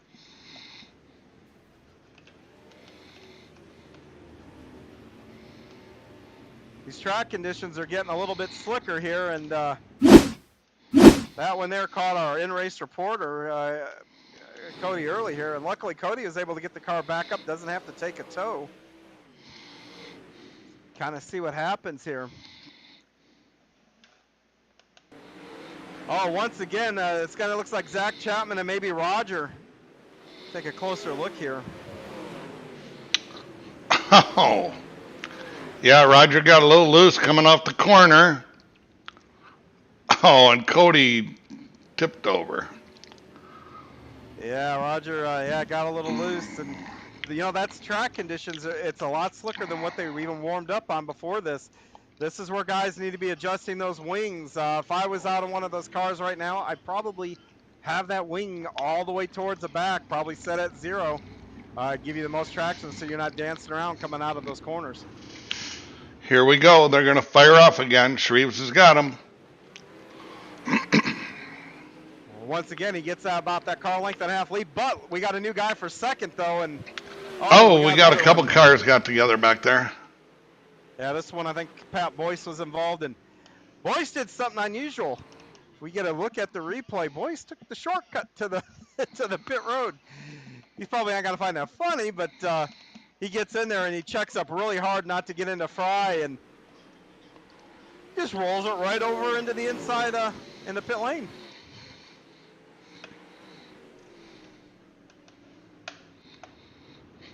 I haven't seen a car do that yet.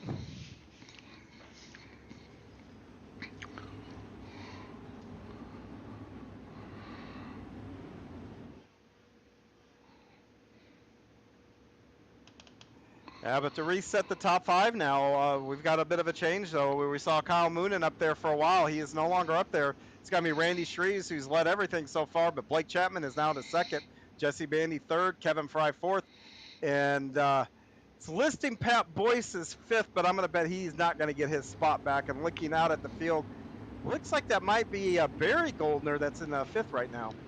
Yeah, I got Barry Goldner, Jack Clevenger, and Cody Early in seventh.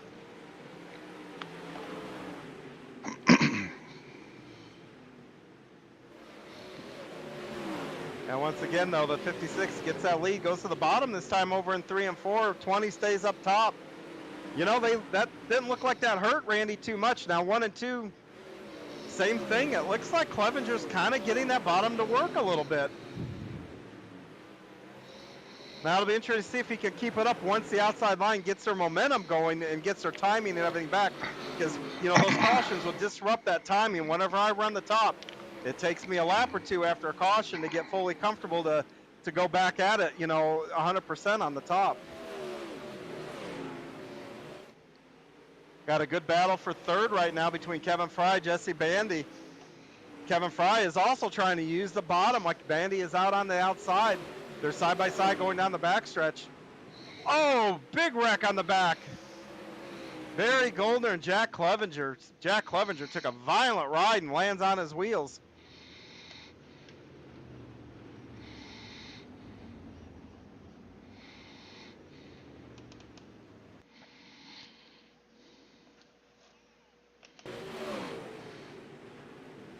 Oh, wow.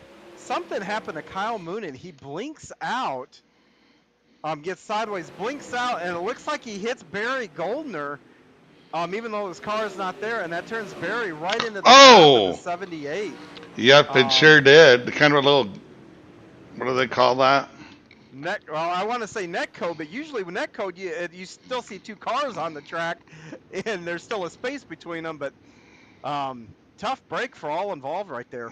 We'll call it ghost code. I like that. There you go, ghost code. He ghost coded him. All right, lights are off.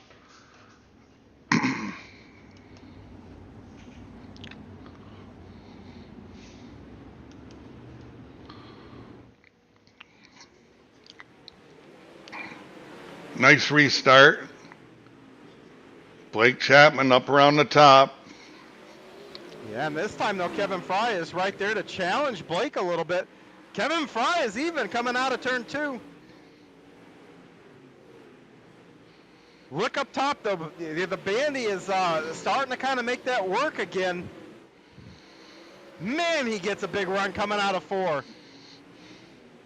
The front 3 are on the bottom. Jesse Bandy now works his way back up to 3rd around Kevin Fry, working the high line. We'll see if the front 2 catch wind of that and move up top here. They both stay low, and that's going to open the door for Bandy now to get on the outside of Blake Chapman for 2nd. Jesse Bandy is on his outside, got to get a run off at 2. Man, he's getting a big run off the corners. Yeah, here he comes for the lead. Let's see if Shreves defends, but Jesse Bandy right in the rims up top is able to keep his car under control, not hitting that wall. I think he's going to do it right here, Andy. He's got a big run coming out. Shreves crowds him up to the wall here.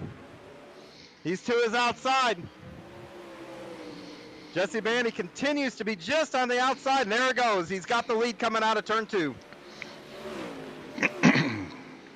The 56, though, Randy Shreves is fighting back on the inside. Laps are winding down here.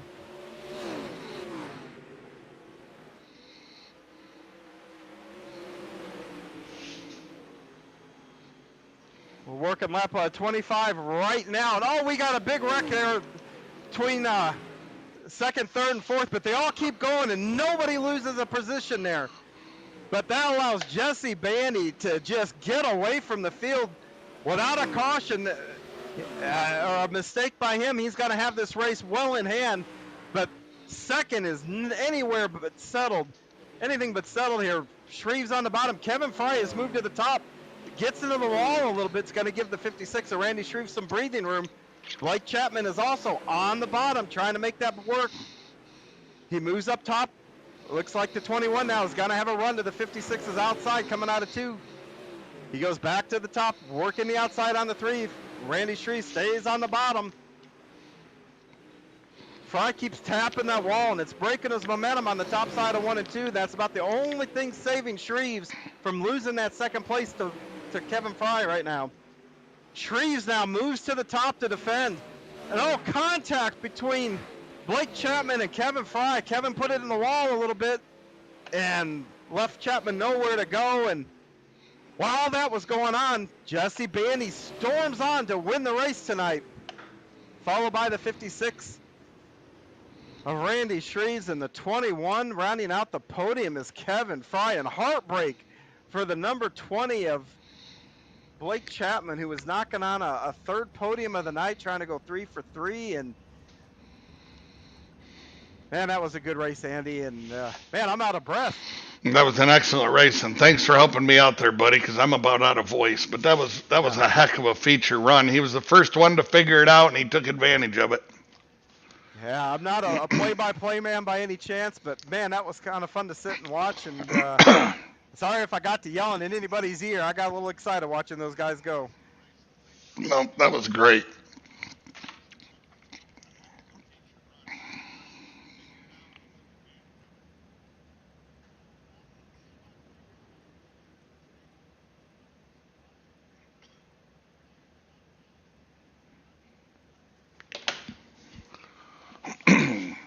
All right, we're gonna go down here in our hometown heroes victory lane, brought to you by Cool Ray.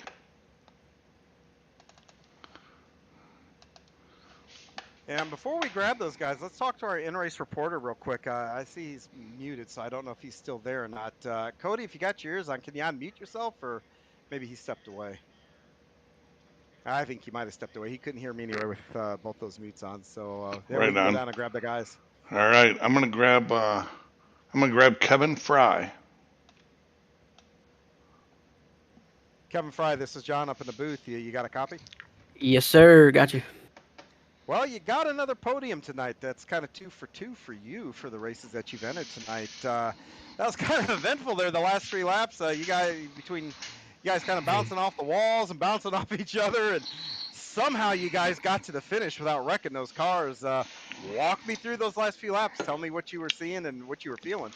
Holy cow! I couldn't see the top of the wall at all because it was all the dirt and everything built up there. So I was just kind of going, by the seat of my pants, and I'm like, man, hopefully it sticks. And sometimes it did, and sometimes it did. And I was like, well, Was that in 1 and 2?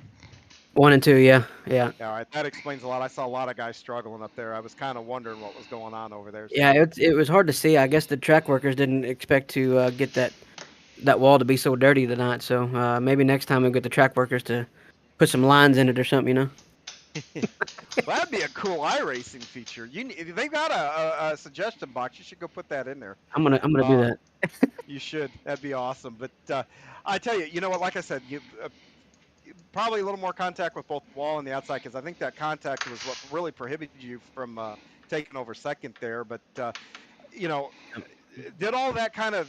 I mean, how was that affecting your mindset there? Were you still trying to push every time you went through there, or were you lifting a little bit more, or were you, like you said, just hoping it stuck? And sometimes it did, sometimes it didn't. I mean, is that really what it boiled down to? Well, yeah, I was kind of going in easy, and then I realized that I think it was Blake behind me, and I wanted to push it a little bit farther just to keep him from taking hitting me and possibly taking me out or something like that. So I pushed it a little bit farther, and lo and behold, sometimes it would stick, like I said, and sometimes it didn't. And I hate for getting into the wall, and I think Blake got into me as I got into the wall trying to get off. Yeah. Hopefully, it didn't screw him up too bad. Hopefully, and hopefully he No, finished tonight. So. yeah, he exited the track. He's down by the Mississippi River. Oh uh, no! so, Dang it. yeah, it was a heartbreak. No, it wasn't your Ah, fault. I mean, it just caught the wall, and he was on your bumper, had nowhere to. It was just a racing deal. okay, But that's what I was worried about. yeah, yeah, it was a tough break for him. But like I said, I was impressed. All three of you guys were really running hard and it put on a great show and able to keep them going forward. But Yeah. I tell you, you've done this once already tonight. Why don't you do it again here and then give us a shout out to everybody that helps you with that 21 machine? I want to thank the firm Motorsports. I can't thank them enough for all the support and everything that they give us over there at the team. 2-1 iRacing Designs. We do all the wraps. I forgot them in the last plug, and I'm probably going to get chewed out for that, but that's okay. Marzar Fink. I can't thank them enough for the sponsorship as well. I got to thank DDR Racing as well for the support for them to help me get to and from the track. So appreciate them guys. Well, congratulations on a good night there. You get a win and you get a third. Not a bad night overall. And hopefully we'll see you again next week, Kevin. Yes, sir. I'll be here. All right, that's Kevin Fry, our 360 third place finisher. Let's bring in our second place finisher now for the night. It's going to be the 56 of Randy Shrees. Randy, this is John up in the booth. You got a copy? Yeah, I got you, John. Well, I tell you, that last few laps was probably some of the most exciting racing that I've seen in quite a while on iRacing. You guys were running so hard, little contact here and there, but everybody kept them pointing in the right direction. Walk me through your point of view for those last few laps.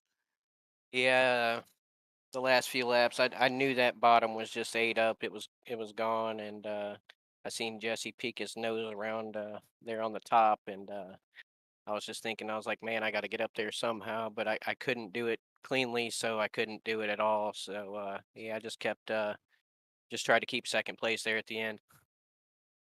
Well, you did a great job there, and and I know how hard that is to run that bottom. So kudos to you for that throttle control and everything else there. And quite frankly, I I should be texting you and seeing if I could get some notes on how you do that. It was an impressive run. Good job bringing her home here second. Who would you like to give a shout out to? Definitely want to thank my team, LGR Motorsports, Alex Bergeron at ABR Setup Shop, Coulter West at Redline Race Designs for always making my car look awesome. One Wish Foundation Wraps and Stitches, KSB Builders, Finish Line Repair, CD Cinematography, Coast to Coast for putting on this awesome league, and you guys for the broadcast, and everybody for watching. Well, congratulations again, Randy, on a good race here. We'll see you next week and later in the week. Actually, you'll be you run everything here coast to coast, don't you? You'll be here tomorrow and Thursday. Unfortunately, I'm gonna have to miss those. I have to leave for work, so yeah. Oh, that kind of Unfortunately, I have stinks. to miss 'Cause you've those. been having some good runs up there in the modify the big blocks, haven't you? Yeah, decent anyway. I'm starting to figure them out a little more. So yeah, unfortunate that I gotta miss those. But we'll go get it when we can. Well, when you get back to the track, good luck and congratulations again on a second place finish here. Thanks, John. That's Randy Shrees, driver of the 56, brings her home second in the 360 division here of your hometown heroes. And now Victory Lane, the Cool Ray Heating and Cooling Victory Lane. We're here with Jesse Bandy. Jesse, this is John up at the booth. You got a copy? I got you, sir. Well, bud, you were the lone guy for the longest time up top there, and the bottom looked to be holding its own, and you stuck to your guns, and it paid off in a big way. Walk me through how and why you decided to stay up there, and man, what'd you think of once you got out there, out in front? Well, I mean, to get up there and to stay up there was one thing, right? But then once I seen everybody starting to drop down, I figured, hey, this is my chance to run where they're not, right? So I seen Fry earlier run in the middle and was hanging there. He actually squeezed one out there at that one of them cautions and started back in front of me, dropped me to fourth, and so I felt really comfortable up top. I was kind of waiting for that opportunity, hoping that would work out that way, and things fell my way, and there we are. In Kevin's interview, he mentioned that visually, over in 1 and 2, the dirt had built up in such a way it was tough to see where the wall was. Did you experience that? And if so, what did you do to work around that? No, I didn't really notice that. I guess I noticed that there was, if you hit it right, there was some good grip and you could really accelerate through there. But you had to hit it just right. It was a very thin line, and if you didn't hit it right, you're definitely gonna hit the wall. Gotcha. Well, congratulations on a great win and a great charge through the field there. Heck of a watch for everybody that was tuned in here tonight. So, who would you like to give a shout out to for your victory here tonight? Everybody at Bandy Built, everybody there on the team, a great bunch of guys. We all do a lot of practice and work well together, and are all there for each other, which is nice. Camaraderie is huge. Byall.com, Wagaman Brothers, Dirt Doctor Trucking, Myers Outdoor Services, and you guys for the broadcast. Appreciate you. Yeah, and once again, Jesse, congratulations. That was one hell of a run there, and good luck here. Whatever you decide to race next for the rest of the week, and hopefully we see you back next week and right back here on the podium, if not in victory lane. I appreciate you. Thank you, John. Yep, that's Jesse Bandy, the driver of the 57 Bandy built sprint car, our winner tonight in our 360 division of our hometown heroes. Andy, that was a fast, furious, and sometimes chaotic night here at the old I-55 Speedway. It sure was. Hey, we got a little bit of business to take care of here. Our 50/50 just went over $1,000, so it's going to be $511 to the winner. Let me draw a number out here. It's going to be a blue ticket. And the winner it's Christy May. She's out of Peoria, Illinois. Christy May, come on down here. You got a blue ticket and pick up your $511. John, you know what? That was a great night. It was fun to be back to Hometown Heroes. Man, I don't know if we've had a better race than that feature we just put away there. That was amazing. Yeah, it really was, and I-55 continues to just be a stellar hometown heroes track. The tracks the track, generally speaking, provides great racing. We saw 2 lanes there. Guys had options. The fact now that they've sent out the crews to rework the track right before the warm-ups have seemed to only enhance the racing. So kudos to Roger and everybody there that decided to make that decision, because it's really, really worked well in my opinion. So, we got a few more weeks of these, and who knows where we're going to go next season. I'm going to sure miss it when we're not here, because this track is going to be a very tough act to follow. Yep, it sure is. Well, we just want to give a shout out to all of our great sponsors and remind everybody that I do think, what do we got about? I think we got about 4 more weeks. And we'll be getting ready to head into the summer season. If you're not part of the Coast to Coast Racing League, jump online at c2crl.com. Check it out. There's not a more affordable racing option on iRacing, and I'm telling you, you can run 7 days and 7 nights a week if you wanna, and it's all for $10. That's pretty cheap entertainment. I think that's all I got tonight, John. I appreciate you, buddy. Yeah, once again, I'm just happy to have my bleacher bum companion back up here in the booth. We sure have missed you, and I'm glad that everything has seemed to work out. And can't wait to get you back on the track here, and we have been the last couple of weeks, and we can trade some paint here a little later in the week. Yep, we're definitely getting back out there and getting a few runs in. I think Roger might have given me a little bit too much cold beer for the throat there a little bit earlier, so we might have to back that off. I don't know if I'm healed up and ready for that yet. But I got you. We just want to thank all of our friends out there. This is the Bleacher Bums, John and Andy from Extreme E-Speed TV on the Coast to Coast Racing League. This is your hometown heroes. We'll see you next Tuesday night. This copyrighted broadcast of Extreme E-Speed TV Network is intended solely for the entertainment of our audience. Any retransmitted, reproduced, rebroadcast, or otherwise distributed or used in any form without express written consent of the Extreme E-Speed TV Network is strictly prohibited. We hope you've enjoyed this broadcast.